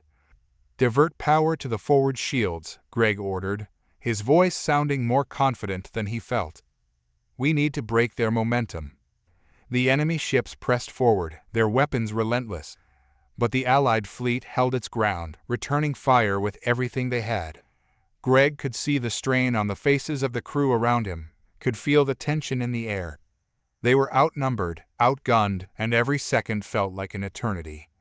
Amidst the chaos, Greg's mind wandered back to the council meetings, to the diplomatic efforts that had failed so spectacularly. What had gone wrong? Could they have done something differently? He had always believed that reason could prevail, that if they just explained their position, the other factions would understand. But reason had no place in war. As he watched another wave of enemy ships approach, Greg realized that war wasn't about understanding. It was about survival. And in the end, survival was all that mattered. Dan, stationed in one of the auxiliary command centers, watched the battle unfold with a mix of awe and dread. The scale of it was almost too much to comprehend. Thousands of lives were being lost in the blink of an eye, entire ships wiped out in seconds. And for what? Territory, power, a sense of control over a universe that didn't care whether they lived or died. He had always believed that there was meaning in the chaos, that the universe had a design, even if it was one they couldn't see. But now, as he watched the destruction unfold, he wasn't so sure. Maybe Zach was right. Maybe it was all absurd. "Status report," he called out, his voice steady despite the uncertainty gnawing at him. "We've lost 2 more ships from the Zathul fleet," one of the officers responded. "But the enemy is starting to pull back." Dan frowned, leaning forward to study the battle map. "Why would they pull back now? They've got us on the ropes." "I don't know," the officer replied, "but we're picking up strange readings from the far side of the battlefield." Dan's heart raced as he checked the readings. A new fleet was approaching, larger than the first, and from a direction they hadn't anticipated. It wasn't the Duraval or any of the other known factions. This was something else, something new. "What the hell is that?" Dan muttered, his mind racing to make sense of the situation. Greg's voice crackled over the comm. "Dan, do you see this?" "I see it," Dan replied, "but I don't understand it." Neither did Greg. And in that moment, they both realized that the battle they had just fought was only the beginning. The aftermath of the battle hung heavy in the air, a quiet weight pressing down on the survivors. Where there had once been the sharp sounds of combat, explosions, the crackle of weapons discharging, the hum of ships maneuvering, there was now an eerie silence. The black void of space was littered with debris, the twisted remnants of ships that had once sailed proudly through the stars, now reduced to scrap metal, drifting aimlessly in the cold expanse. Greg stood on the bridge of the Odyssey, staring out into the wreckage, his hands gripping the railings so tightly his knuckles turned white. He had seen battle before, though never on this scale. But it wasn't the destruction that weighed on him the most, it was the uncertainty of what came next. War had a way of simplifying things, reducing everything down to survival. But now, in the aftermath, they were left with questions, doubts, and the realization that everything had changed. The galaxy was no longer the place they had once known. Greg turned his gaze to the stars, feeling their indifference. The vastness of space stretched out before him, seemingly infinite, but he could sense the ripple of power struggles already forming in the wake of the battle. What was once a galaxy held together by tenuous alliances was now a fractured landscape, each faction vying for dominance in the chaos. The Krellin horde had suffered massive losses, the Duraval Dominion had withdrawn for now, but new players would soon emerge, drawn by the vacuum of power. Behind him, Dan stood by the tactical console, silently studying the readings. His son's face had hardened in recent days, a reflection of the heavy burden they both carried. But there was something different about him now, a sense of purpose that Greg hadn't seen before. Dan had always been the thinker, the philosopher, content to explore the universe's mysteries from a distance. Now, he seemed to be searching for something more, something tangible. Action, perhaps. Meaning in the chaos. We held them off, but for how long? Dan's voice was calm, but there was a sharpness to it, an edge that hadn't been there before. Greg sighed, his eyes still on the stars. Long enough to survive this battle. That's all we can do for now. Dan's gaze shifted from the console to his father. Is it enough? We're just reacting, trying to keep our heads above water while the galaxy burns around us. Greg turned to face him, his expression tired but resolute. Survival has to be our priority. We can't rebuild anything if we don't live through this. Dan's eyes narrowed. And what are we rebuilding? What's left? The political landscape is shattered. The alliances are crumbling. Do we really think we can piece it all back together? Greg had no answer to that. He had spent years believing that diplomacy, negotiation, and compromise could hold the galaxy together.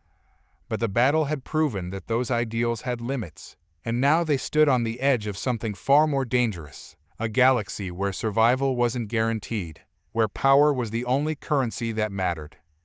Zach's voice broke the silence as he entered the room, his usual light-hearted demeanor subdued. Well, that was a mess, he said, glancing at the debris field visible through the viewport. What's the plan now? Do we even have one? Greg ran a hand through his hair, exhaling slowly. We regroup. We assess our allies, see who's still with us, and figure out our next move.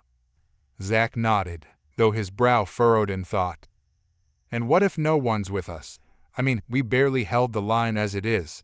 I'm not saying we give up, but we might need to consider new strategies. Unconventional ones? Greg shot him a look, but Dan spoke before he could respond. He's right. The old rules don't apply anymore. The factions that survived this battle are going to see weakness as an opportunity. We can't afford to play by the same rules. There was a tension in the room, an unspoken understanding that everything had changed. Greg knew it, felt it in his bones. The war had fractured not just the galaxy, but the delicate balance of power they had spent so long trying to maintain. But there was something else, a glimmer of hope, though faint, that perhaps in the ruins of what had been, there was the chance to build something new. The political landscape was in turmoil. Reports had been flooding in from across the galaxy. Some factions had begun to retreat, others had declared open war on their neighbors, and a few had simply disappeared into the black void, waiting for the right moment to strike. The once unified Galactic Council was now nothing more than a distant memory, its members scattered, each looking out for their own interests. On the capital planet of Jekker, once a hub of galactic diplomacy, a new regime was rising. The Rawl Collective, a faction long thought to be insignificant, had seized control in the chaos following the battle. Their leader, a cold and calculating figure known only as Lord Vranes, had made his move while others faltered, consolidating power through force and cunning. His rise was swift, and now the collective was poised to become a dominant force in the galaxy. Other factions weren't far behind. The Caverin Alliance, a coalition of mercenary warlords, had begun carving out territory in the Outer Rim, taking advantage of the weakened states left in the wake of the conflict. Their philosophy was simple, might makes right, and they had the firepower to back it up. For them, the war was a means to an end, a way to gain control of resources and influence. Amidst the shifting power structures, there were still those who sought peace, though their voices were few and far between. The Seraph Order, a group of pacifist scholars from the planet Aloria, had been trying to broker a ceasefire, but their pleas had fallen on deaf ears. War had a momentum of its own now, and it would take more than words to stop it. Greg watched these developments unfold from the Odyssey, feeling the weight of responsibility settle heavily on his shoulders. They had survived the battle, but the galaxy was far from stable, and in the midst of it all, his family had become something of a symbol, whether they liked it or not. Some saw them as heroes, others as usurpers, and a few as scapegoats for the chaos that had erupted. But Greg didn't care about titles or symbols.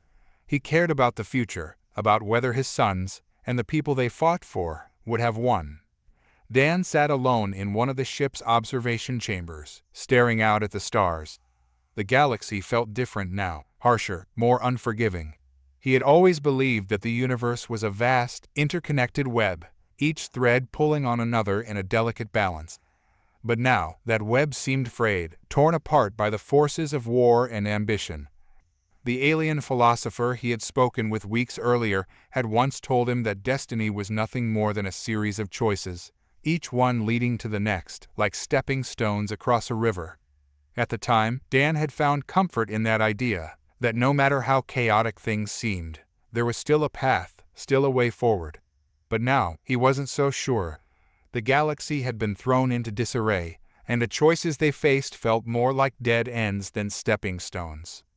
The door slid open behind him, and Greg entered, his footsteps quiet against the metal floor. He stood beside his son for a moment, both of them staring out at the stars in silence. "We're going to need more allies," Greg said eventually. "The ones we had before, they won't be enough." Dan didn't respond right away, his thoughts still lingering on the philosopher's words. After a moment, he turned to his father. "Allies are just people with their own agendas. We can't rely on them to help us build something better." Greg frowned, his brow furrowing. "We don't have a choice. The galaxy is too big, too dangerous for us to do this alone." Dan met his father's gaze, his expression unreadable. "Maybe that's the problem. Maybe we're trying to control something that can't be controlled." Greg shook his head. "It's not about control, Dan. It's about survival. If we don't fight for a better future, then what's the point of any of this?" Dan's eyes flickered with something, anger, maybe, or frustration. And what if the galaxy doesn't want a better future? What if this is just how things are?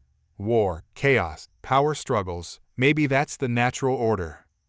Greg's voice hardened. "That's not an excuse to give up." Dan looked away, his jaw tight. "I'm not giving up. I'm just trying to understand." There was a long silence between them, the weight of the conversation hanging in the air like an unspoken truth. Greg wanted to argue, wanted to tell his son that there was hope, that they could make a difference. But the words felt hollow, and for the first time, he wondered if Dan was right. Maybe the galaxy was beyond saving. Days passed, and the Odyssey continued its journey through the remnants of a war-torn galaxy. They had received word from a few remaining allies, factions that hadn't been completely wiped out in the battle, but the landscape had changed.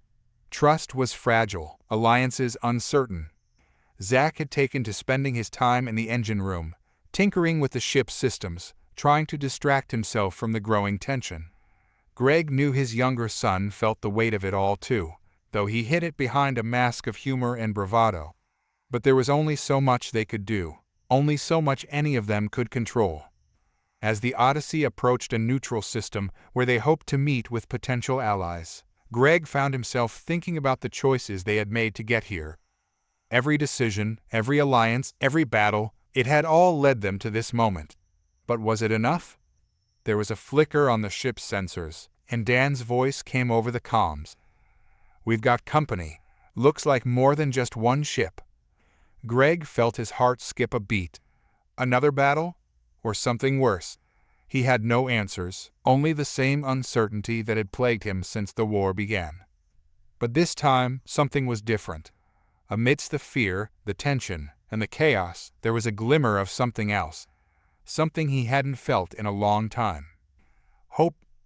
The Odyssey drifted toward a planet that had, until now, remained untouched by the fires of war. Its name was Thalia, a distant world known across the galaxy for its neutrality, its commitment to peace, and the quiet strength of its people.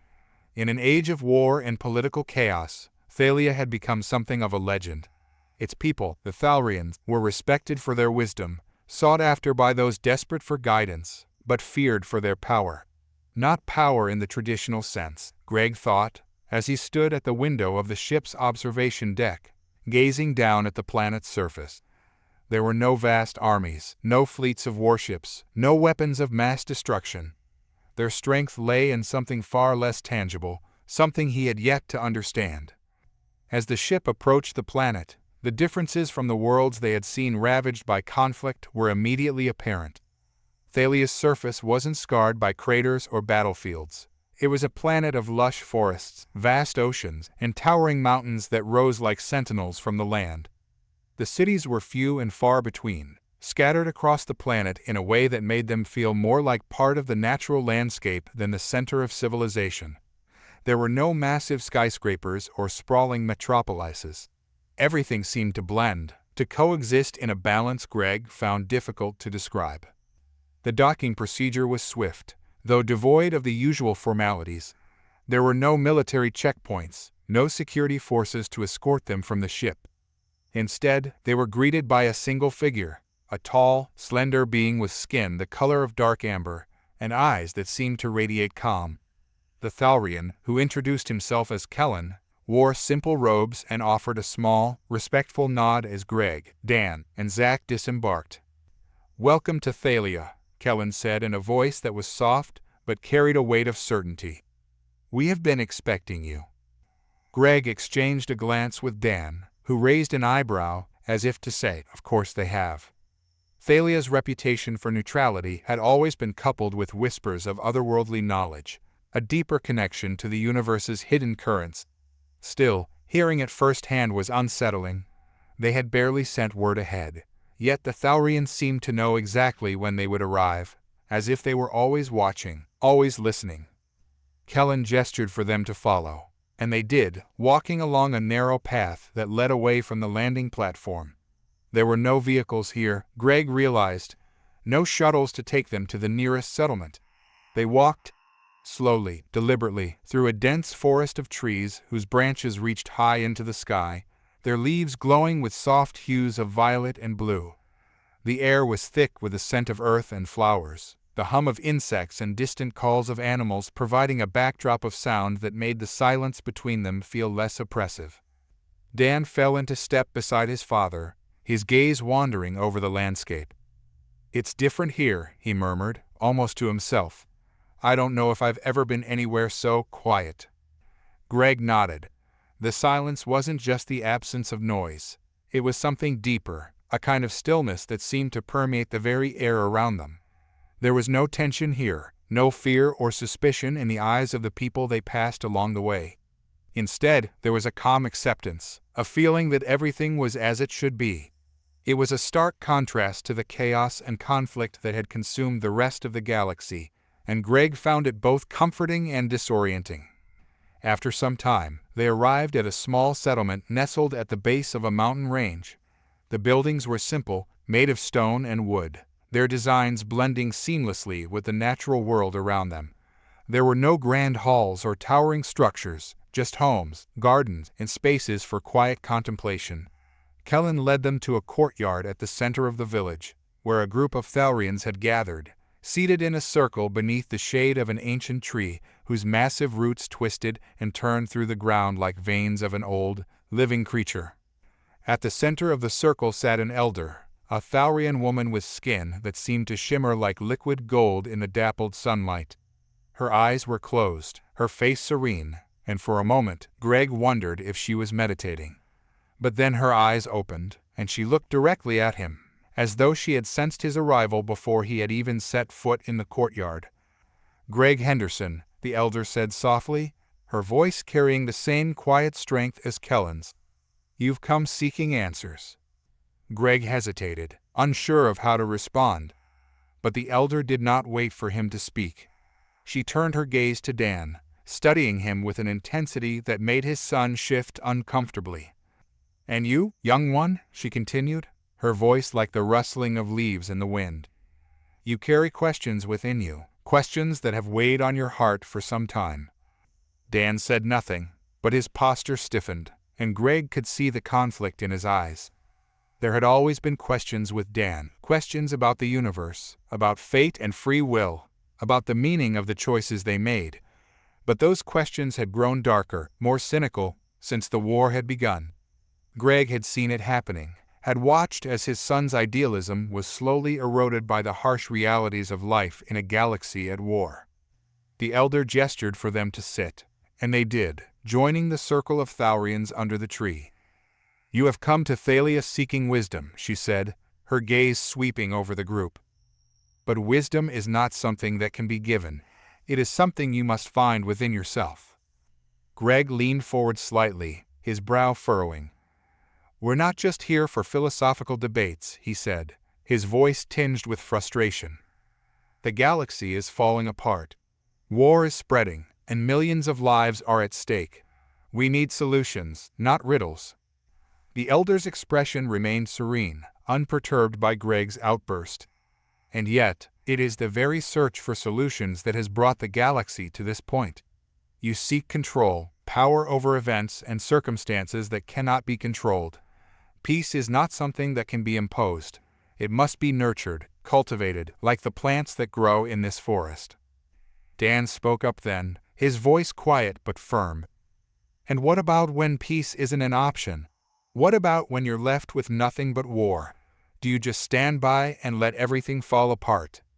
The elder turned her gaze to him, her eyes soft but unyielding. "War is the result of fear. Fear of losing control, fear of the unknown, fear of change. When you fight because you believe there is no other way. But there is always another way."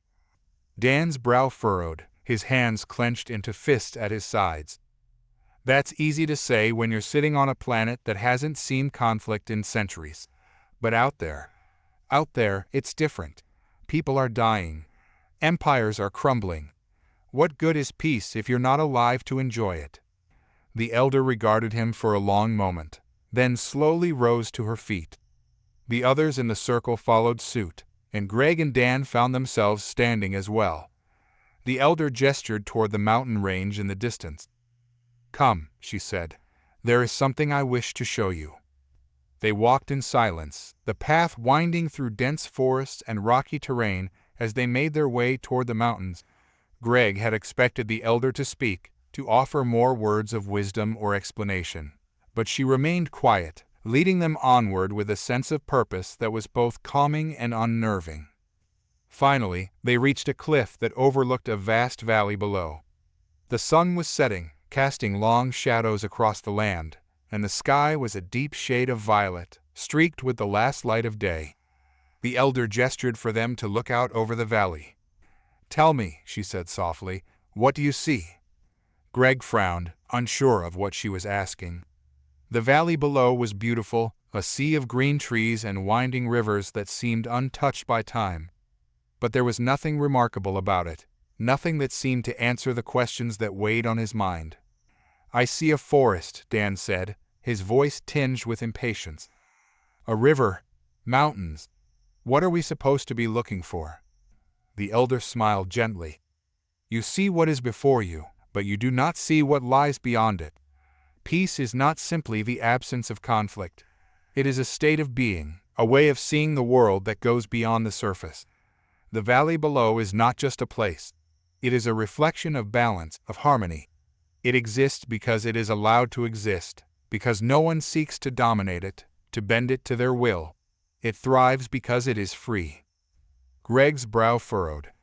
"And you think we can achieve that kind of peace in the galaxy, with all the factions and power struggles and—" The elder raised a hand, cutting him off. "Peace is not something that can be imposed from the outside. It must come from within. It must be chosen, not forced. The galaxy is not a battlefield to be won or lost.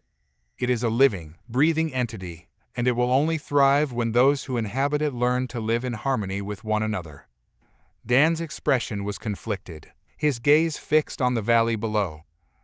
"But what if it's too late for that? What if we're already too far gone?" The elder turned to him, her eyes filled with a quiet understanding. "It is never too late. The road to peace is long, and it is not an easy one. But it is a path that must be walked, one step at a time, and it begins with a choice." For the first time since they had arrived on Thalia, Greg felt a sense of calm settle over him. The war was far from over, the challenges they faced were immense, But the elder's words resonated with him in a way he hadn't expected. Perhaps peace wasn't a distant dream, an unattainable goal. Perhaps it was something they could find, not by fighting for it, but by choosing it. As the sun dipped below the horizon, casting the valley in shadow, Greg turned to Dan, meeting his son's gaze. For the first time in a long time, they stood together not as father and son caught in the chaos of war, but as two men seeking something greater than themselves. Maybe, just maybe, there was hope after all. The air on Thalia felt different now, charged with a mix of anticipation and uncertainty as Greg, Dan, and Zach prepared for a pivotal diplomatic meeting. The elder had brought them to this tranquil planet for a purpose, and that purpose was soon to manifest itself in a gathering meant to lay the groundwork for peace across the galaxy. Delegates from various factions were arriving, some eager to embrace the vision for unity, others more skeptical, weighed down by the burden of history and fear. As they walked through the village, Greg observed the serenity that permeated the lives of the Thalrians. The villagers moved with purpose, tending to gardens, crafting delicate pottery, and engaging in quiet conversations that blended with the gentle rustle of leaves. Yet, beneath this idyllic surface, Greg sensed a tension that was hard to ignore. The stakes had never been higher, and while peace seemed within reach, he understood all too well how quickly things could spiral out of control. The day of the summit arrived with the dawn, bringing a cool breeze that swept through the valley, carrying with it the scent of blooming flowers. Greg stood at the edge of the courtyard, watching as delegates from various species arrived, their appearances as varied as their cultures. Some glided in with ethereal grace, while others lumbered forward, their steps heavy and deliberate. A cacophony of languages filled the air, punctuated by the soft melodies of Thalrian music that played in the background. This was not merely a meeting of leaders. It was a gathering of minds, each with their own hopes and fears. "Do you think they'll listen?" Dan asked, his voice low as he joined his father at the edge of the gathering. He watched the delegates with a mix of curiosity and apprehension. "Or will they just argue like they always do?" Greg turned to his son, noting the uncertainty in Dan's eyes. "It's not just about whether they listen, it's about whether they want to listen." He glanced at the stage set up in the center of the courtyard, where the elder would soon address the assembly. "Some may find it easier to cling to old grudges than to embrace a new path." As the sun climbed higher, casting golden rays upon the gathered crowd, the elder stepped forward, her presence commanding immediate attention. She spoke with a calm authority, her words weaving through the audience like a gentle breeze. "We stand at a crossroads, where the past meets the potential of our future. Peace is a choice, one that must be made not only by our leaders, but by every being across the galaxy. We have the chance to end this cycle of violence. Let us choose wisely." The crowd reacted, murmurs rippling through the delegates as they absorbed her message. Some faces were soft with hope, while others remained hardened by distrust. Greg felt the tension in the air, a thick fog of uncertainty that surrounded them. Would this gathering lead to understanding, or would it expose the fractures that lay just beneath the surface? Just as he began to feel a glimmer of optimism, a figure stepped forward from the back of the crowd. Greg recognized him instantly. Ulan, the representative from the Krall Alliance, a faction notorious for its ruthless ambition and notorious for its backdoor dealings. Ulan was tall and imposing, his dark skin shimmering under the sunlight, adorned with symbols of his people's history etched into his flesh. "I speak on behalf of the Krall," he said, his voice booming and confident, slicing through the murmurs of the crowd. "And I must voice my dissent. While the idea of peace is appealing, it is but a facade, a tool for the weak to control the strong." A ripple of unease spread through the audience, and Greg's heart sank. Ulan's words were incendiary, a deliberate provocation designed to incite discord. Greg could almost feel the tension rise, like static electricity before a storm. "This is a time for unity, not division," the elder countered, her voice steady, but her gaze narrowing as she addressed Ulan directly. "The war has only served to diminish us all. To continue down this path is to invite further destruction." "And yet," Ulan replied, a smug smile curling on his lips, "there are those who stand to gain from this chaos. Leaders who would rather clutch their power than share it with others. You cannot deny the reality that many thrive on the strife. To abandon our weapons is to abandon our strength. Greg felt a flash of anger. How could Ulan twist the message of peace into something so self-serving? He exchanged a glance with Dan, who was watching the exchange with growing frustration. "Why do they think like this?" Dan whispered. "Why can't they see what's at stake?" Greg's heart ached for his son, for the disappointment etched across Dan's youthful face. "Not everyone wants peace, Dan. Some see it as a threat to their power. They cling to fear and greed as a means of control." The elder raised her hand, attempting to calm the crowd. "We must not let fear dictate our actions. Our strength lies in our unity, in our willingness to extend our hands rather than our weapons." But Ulan's influence had taken root. A few representatives from the audience began to echo his sentiments, their voices rising in a chorus of doubt. "What if we disarm? What if the Krull decides to attack? Are we to trust the words of those who have perpetuated this cycle of violence?" Greg felt his frustration boiling over. The very ideals he had fought for, the hopes he had carried through the darkest times, were being dismantled by those who sought power at any cost. "This isn't how it's supposed to be," he murmured, feeling the weight of the moment pressing down on him. In that moment of rising chaos, a flash of movement caught his eye. A figure broke through the crowd, rushing toward the stage. Greg squinted, trying to discern the identity of the person racing toward them. But as the figure reached the stage, recognition struck like a bolt of lightning. "Zach!" Greg shouted, instinctively moving forward. But Dan grabbed his arm, anchoring him in place. "Wait, Dad," Dan warned, eyes wide. "Something's off." Greg's heart raced as he watched Zach, his usually easygoing demeanor replaced by an intensity that left him on edge. Zach had always been the peacekeeper, the one who could diffuse tension with a joke or a smile. But now he stood before the crowd, eyes aflame with something Greg couldn't quite place. "We can't let this happen," Zach's voice rang out, filled with urgency. "If we let fear dictate our choices, we'll end up back where we started, at war. This is our chance for something better." But instead of support, Zach's words only seemed to ignite the fire Ulan had started.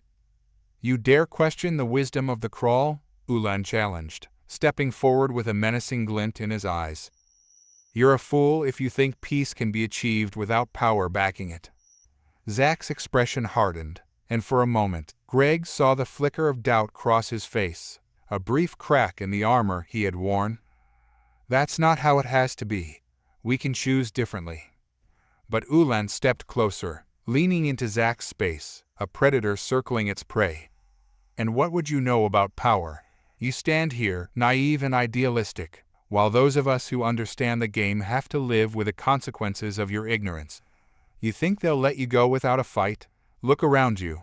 They want what we have, and they will take it."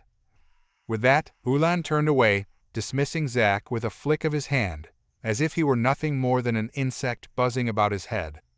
The crowd erupted, voices rising in heated debate, uncertainty crackling through the air like a live wire. Greg could see the fractures forming, alliances threatening to splinter as fear took root in the hearts of those gathered. Greg stepped forward, his voice cutting through the din. "This is exactly what they want. They want us to fight amongst ourselves while they make their moves. We cannot allow this to devolve into chaos." But his words fell on deaf ears. The chaos escalated, emotions surging as factions began to clash, their voices rising in a cacophony of accusations and fear. Ulan stood back, a dark smile spreading across his face, reveling in the disarray he had caused. Greg felt the sting of betrayal in his chest. They had come to Thalia seeking peace, and now they were teetering on the brink of war once more. Dan's hand found Greg's arm, gripping it tightly as he leaned in, his voice urgent.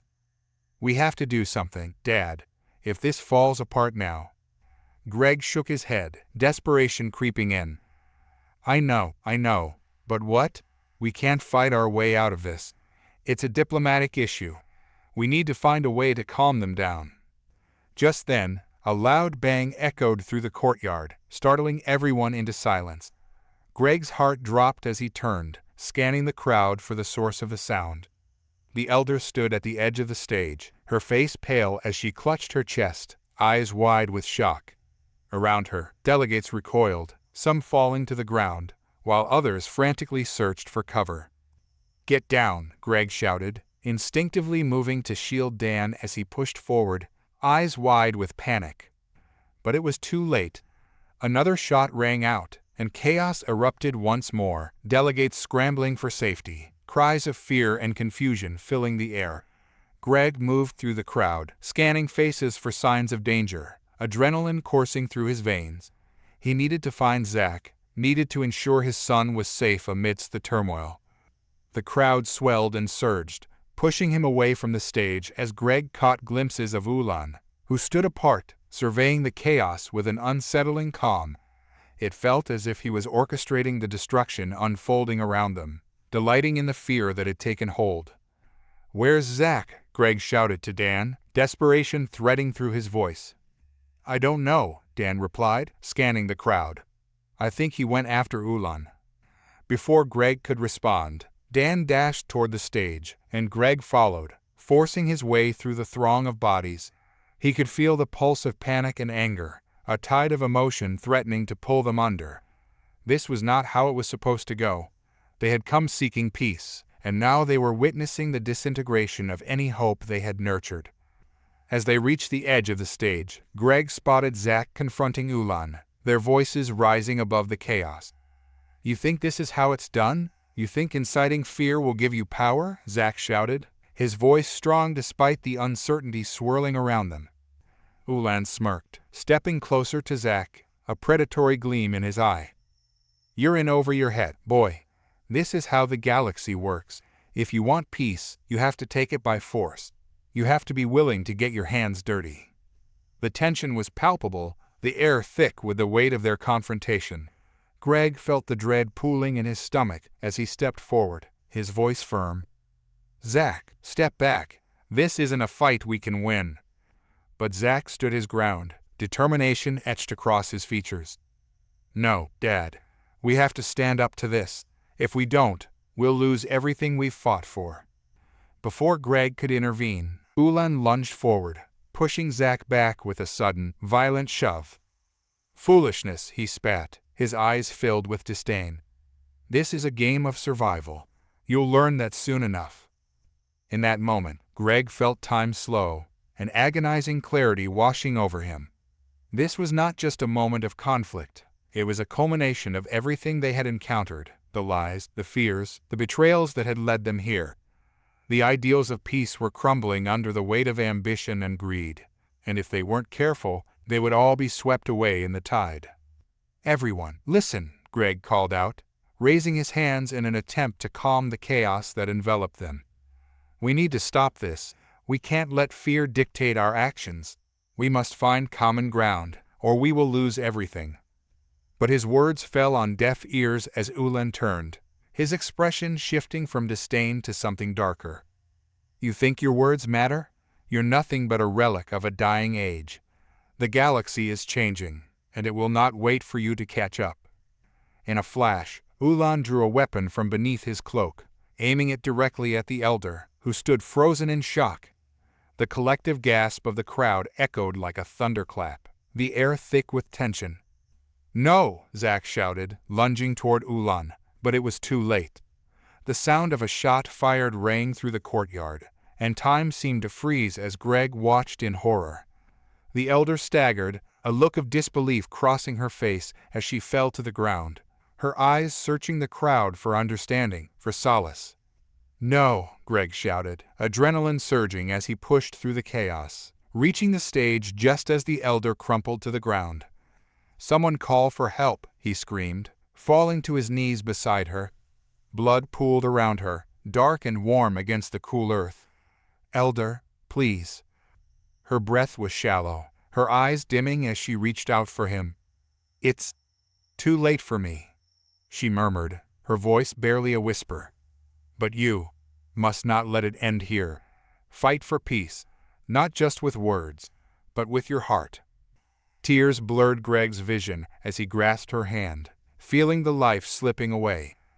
"No, you can't leave us, not now."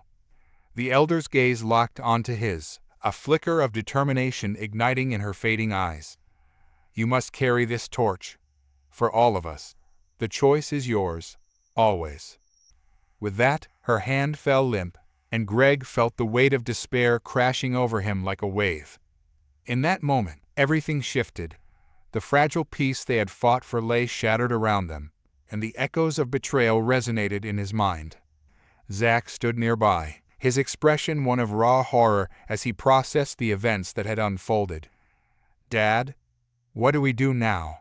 His voice trembled, a mixture of anger and sorrow coursing through him. Greg stood, his heart heavy, but his resolve hardening.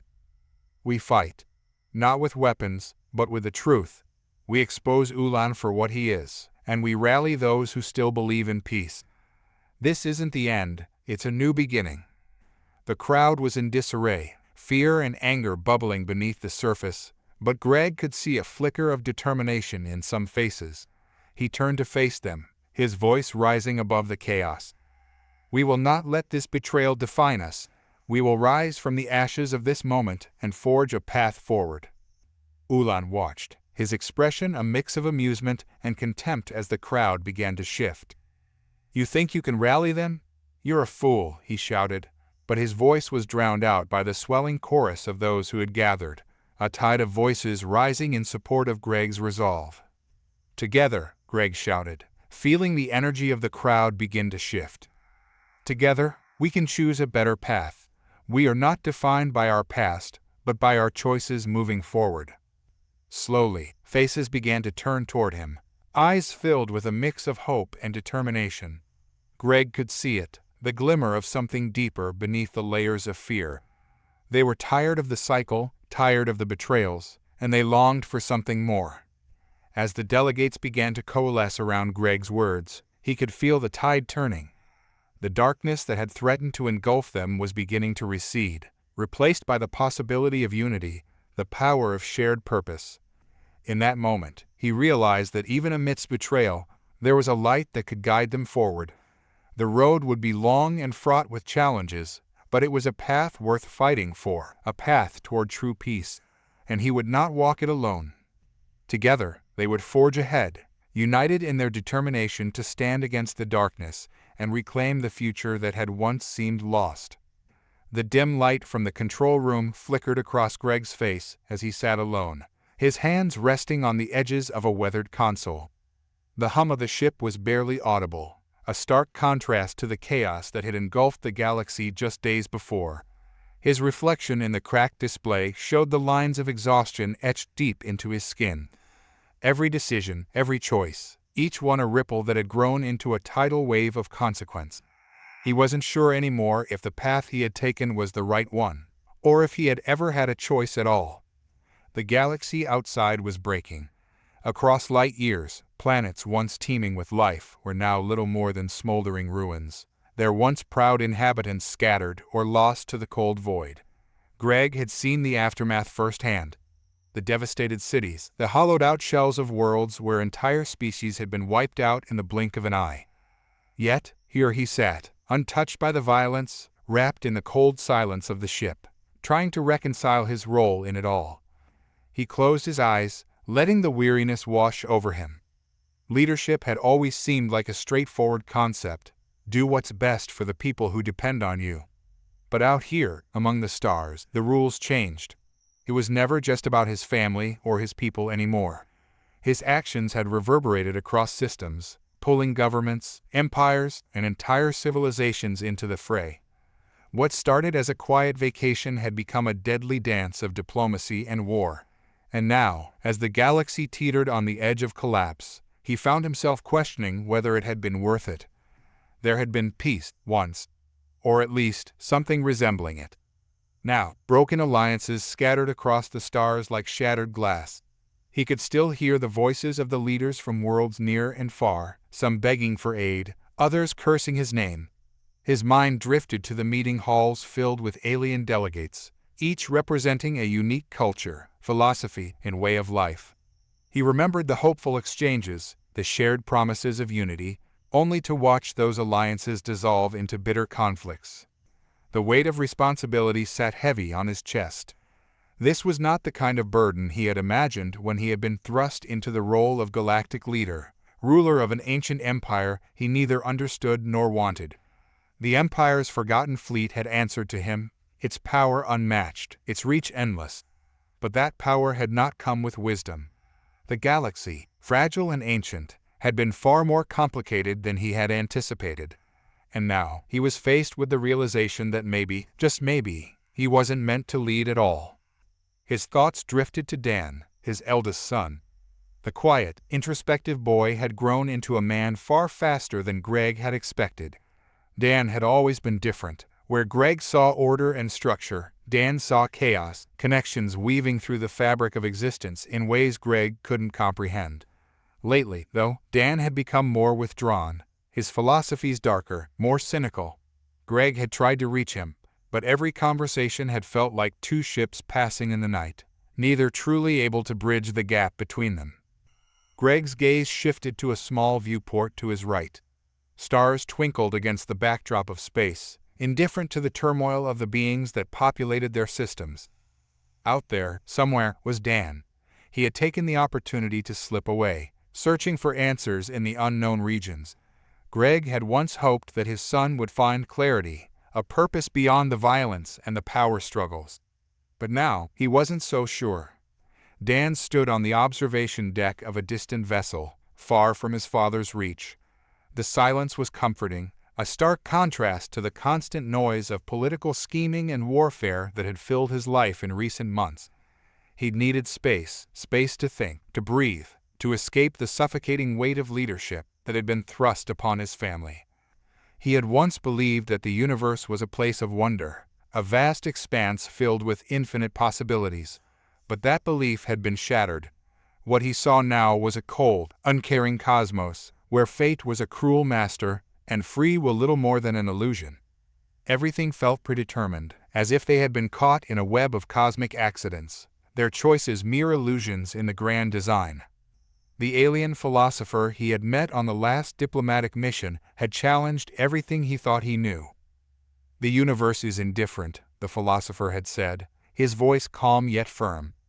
"It does not bend to your will, nor does it care for your suffering. You are but a fleeting moment in its vast, endless cycle." At first, Dan had resisted the idea. He had clung to the hope that they could change things, that they could restore some semblance of order. But the more he witnessed, the more he saw of the devastation and the petty squabbles of the so-called great civilizations, the more he realized the philosopher might have been right. It was a humbling, terrifying realization. Dan's reflection in the viewport stared back at him, a face that no longer held the innocence of youth. The stars beyond felt distant, unreachable, their beauty tainted by the knowledge of the destruction that lay beneath their light. He had wanted to be different, to rise above the chaos that his family had been dragged into, but now he wasn't sure if that was possible. He thought of Zach, his younger brother. Zach had always been the optimistic one, the dreamer who saw the adventure in every crisis. Even now, as the galaxy tore itself apart, Zach somehow managed to find humor in the absurdity of it all. Dan envied that. Zach sat in the ship's lounge, absent-mindedly twirling a small alien trinket in his hands. His thoughts were lighter, floating somewhere between the present and the past, not yet weighed down by the crushing responsibilities his brother and father carried. Sure, things were bad. The galaxy was in chaos, and their family was right in the middle of it. But that was just part of the adventure, wasn't it? He could still see the look of disbelief on Greg's face when the ancient AI had crowned them rulers of the Empire. That had been priceless. Zach had never wanted power, had never aspired to lead anything, let alone an entire empire. But now that they were here, he couldn't help but see the humor in it. The universe was strange like that. One moment, you're on vacation. The next, you're at the helm of an intergalactic fleet. Zach's view of the situation was simple. You had to roll with the punches. If you spent too much time thinking about the consequences, you'd drown in them. Let the philosophers and the strategists worry about that. He was here for the ride, wherever it might lead. Still, there were moments, quiet moments, like this one, where the weight of it all began to creep in. He'd seen the destruction, too. He'd walked through the remains of cities, met the survivors of worlds that had been torn apart by war, and even though he didn't like to dwell on it, part of him knew that things weren't going to get better anytime soon. Greg leaned back in his chair, the soft creak of the metal breaking the silence. His thoughts were a storm, swirling with questions he had no answers to. Had he failed as a father? As a leader? Or had the universe simply placed him in a no-win situation? He thought back to the early days of the war, when there had still been hope. The alliances they had formed, the promises of peace and cooperation. It had all seemed so promising. But the galaxy was a fragile place, and the smallest crack had splintered into chaos. Now, as he stared into the cold void of space, he couldn't help but wonder if they were all just pawns in some larger game, moved by forces they could never understand. Fate, free will, leadership, these concepts, once so clear to him, now seemed like shifting sand, slipping through his fingers no matter how tightly he tried to hold on. And as the galaxy burned, he was left with only one question. Could he find a way to make it right, or had they already passed the point of no return? The stars above were blotted out by the countless ships that filled the sky. Massive warships, their hulls dark as night, moved like slow, deliberate predators through the void. Smaller fighters darted between them, weaving intricate patterns as they engaged in the swirling chaos of combat. Across the galaxy, the final battle for control had begun. Greg Henderson stood on the bridge of the astral Voyager, his eyes locked on the unfolding spectacle. His heart pounded in his chest, but his hands were steady. He had come a long way from the man who once navigated peaceful missions across uncharted planets. Now, he stood at the helm of a battle that would decide the fate of the galaxy. His family stood with him, but the weight of the coming confrontation fell squarely on his shoulders. "Dad," Dan's voice pulled him back to the present. Greg turned to see his eldest son standing beside him, his expression grim yet resolute. Dan's eyes, once filled with the idealistic curiosity of a dreamer, now held the hardened determination of someone who understood the stakes. "They're coming. The Zelthar fleet is moving into position." Greg nodded, his mind racing through the possibilities. The Zelthar, the coalition that had once sought peace, had now become the galaxy's greatest threat. Their betrayal had thrown the fragile alliance of planets into disarray, and now they sought to impose their will by force. The time for diplomacy had passed. "Zach, are the shields holding?" Greg asked, turning toward his younger son, who was seated at the defense console. "For now," Zach replied, his voice tight with concentration. "But they're hitting us harder than we've ever seen. We won't last long if this keeps up." Greg's gaze shifted back to the viewport, where the Zelthar fleet loomed like a dark wave, preparing to crash down on them. He could feel the tension in the air, the anticipation of the inevitable clash. He had always been a man of action, a man who believed in taking control of his own fate. But now, he was faced with a battle that was as much about survival as it was about destiny. "We need to hold them off long enough for the rest of the fleet to regroup," Greg said, his voice calm despite the storm brewing around them. "Dan, give me a status report on our allies." Dan's fingers flew over the control panel as he pulled up the data. "The coalition of free worlds is holding the Western Front, but they're taking heavy losses. The Varnak and the Arcturians are engaged with the Zelthar's main force. They're outnumbered, but they're holding their ground." Greg exhaled slowly. The galaxy's best hope for survival rested on the shoulders of the few remaining allies who still believed in the cause of freedom. The odds were stacked against them, but they had no choice but to fight. "Dad, we can't keep doing this forever," Zach said, his voice wavering slightly. "We're outgunned, outnumbered. What if we don't make it?" Greg turned to his younger son, his eyes softening for a moment. Zach had always been the one with the most hope, the one who believed in a future where peace was possible. Now, that hope was being tested in the harshest way imaginable. "We will make it, Zach," Greg said, his voice steady, "because we have to." There was no other option. Greg had learned through his journey that leadership was not about having all the answers or making perfect decisions. It was about carrying the weight of responsibility, even when it seemed unbearable. It was about guiding those who depended on you, even when you weren't sure of the path forward. A sudden explosion rocked the ship, sending a shudder through the bridge. Greg grabbed onto the railing, steadying himself as the alarms blared around them. "Direct hit to the aft shields," Zach shouted, his fingers flying over the controls. "They're down to 20%. "Divert power from non-essential systems to reinforce the shields," Greg ordered, his voice calm despite the urgency of the situation. "Dan, plot an evasive course. We need to stay in this fight." Dan nodded, quickly inputting the commands as the Astro Voyager veered to the side, narrowly avoiding another volley of plasma fire from the Zelthar warships. The battlefield was a sea of chaos, with ships exploding in bursts of light, debris scattering through the void like fragments of shattered dreams. Greg's mind raced as he tried to process the situation. Every decision felt like it could be their last. Every choice carried the weight of life and death. But this was the burden he had accepted, the role of leader, of protector. "We've got incoming fighters on our flank," Dan shouted, his voice cutting through the tension. "They're moving fast." "Zach, deploy countermeasures," Greg ordered. "Keep them off us." Zach's hands flew over the console, releasing a swarm of drones that surged toward the incoming fighters. The drones detonated in a series of controlled explosions, disrupting the enemy's attack pattern and buying them precious time.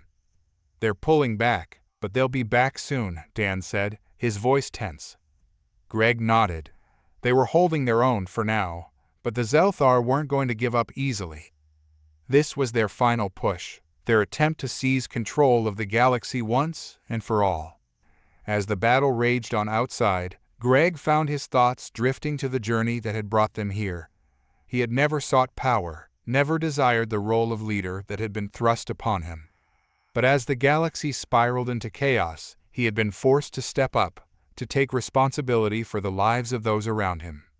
And now, here they were, on the brink of the final battle, the fate of the galaxy hanging in the balance. "Dan," Greg said, turning to his eldest son, "you've always been the one who looks at the bigger picture.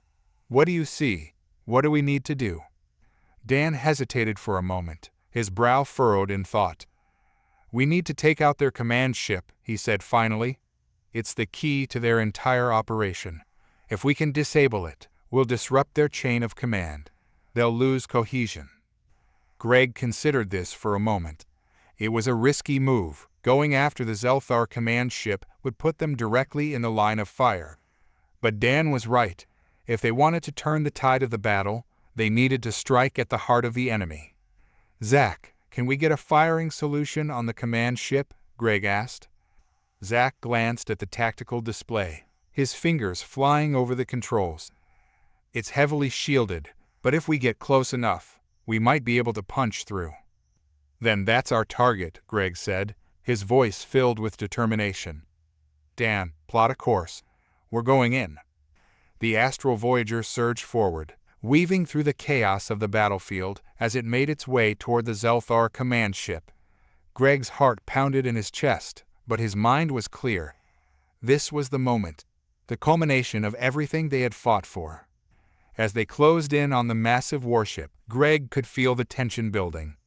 The Zelthar would throw everything they had at them to stop their advance.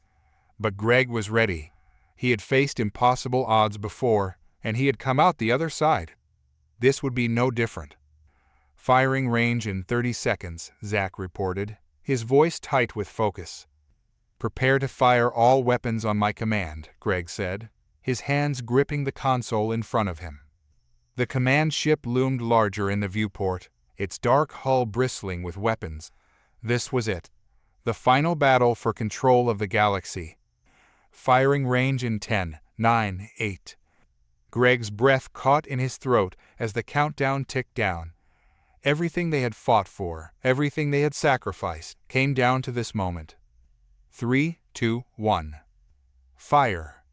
The Astral Voyager unleashed a barrage of firepower, its weapons tearing into the command ship's shields. The Zalthar warship retaliated with a volley of its own, but Greg and his crew were ready.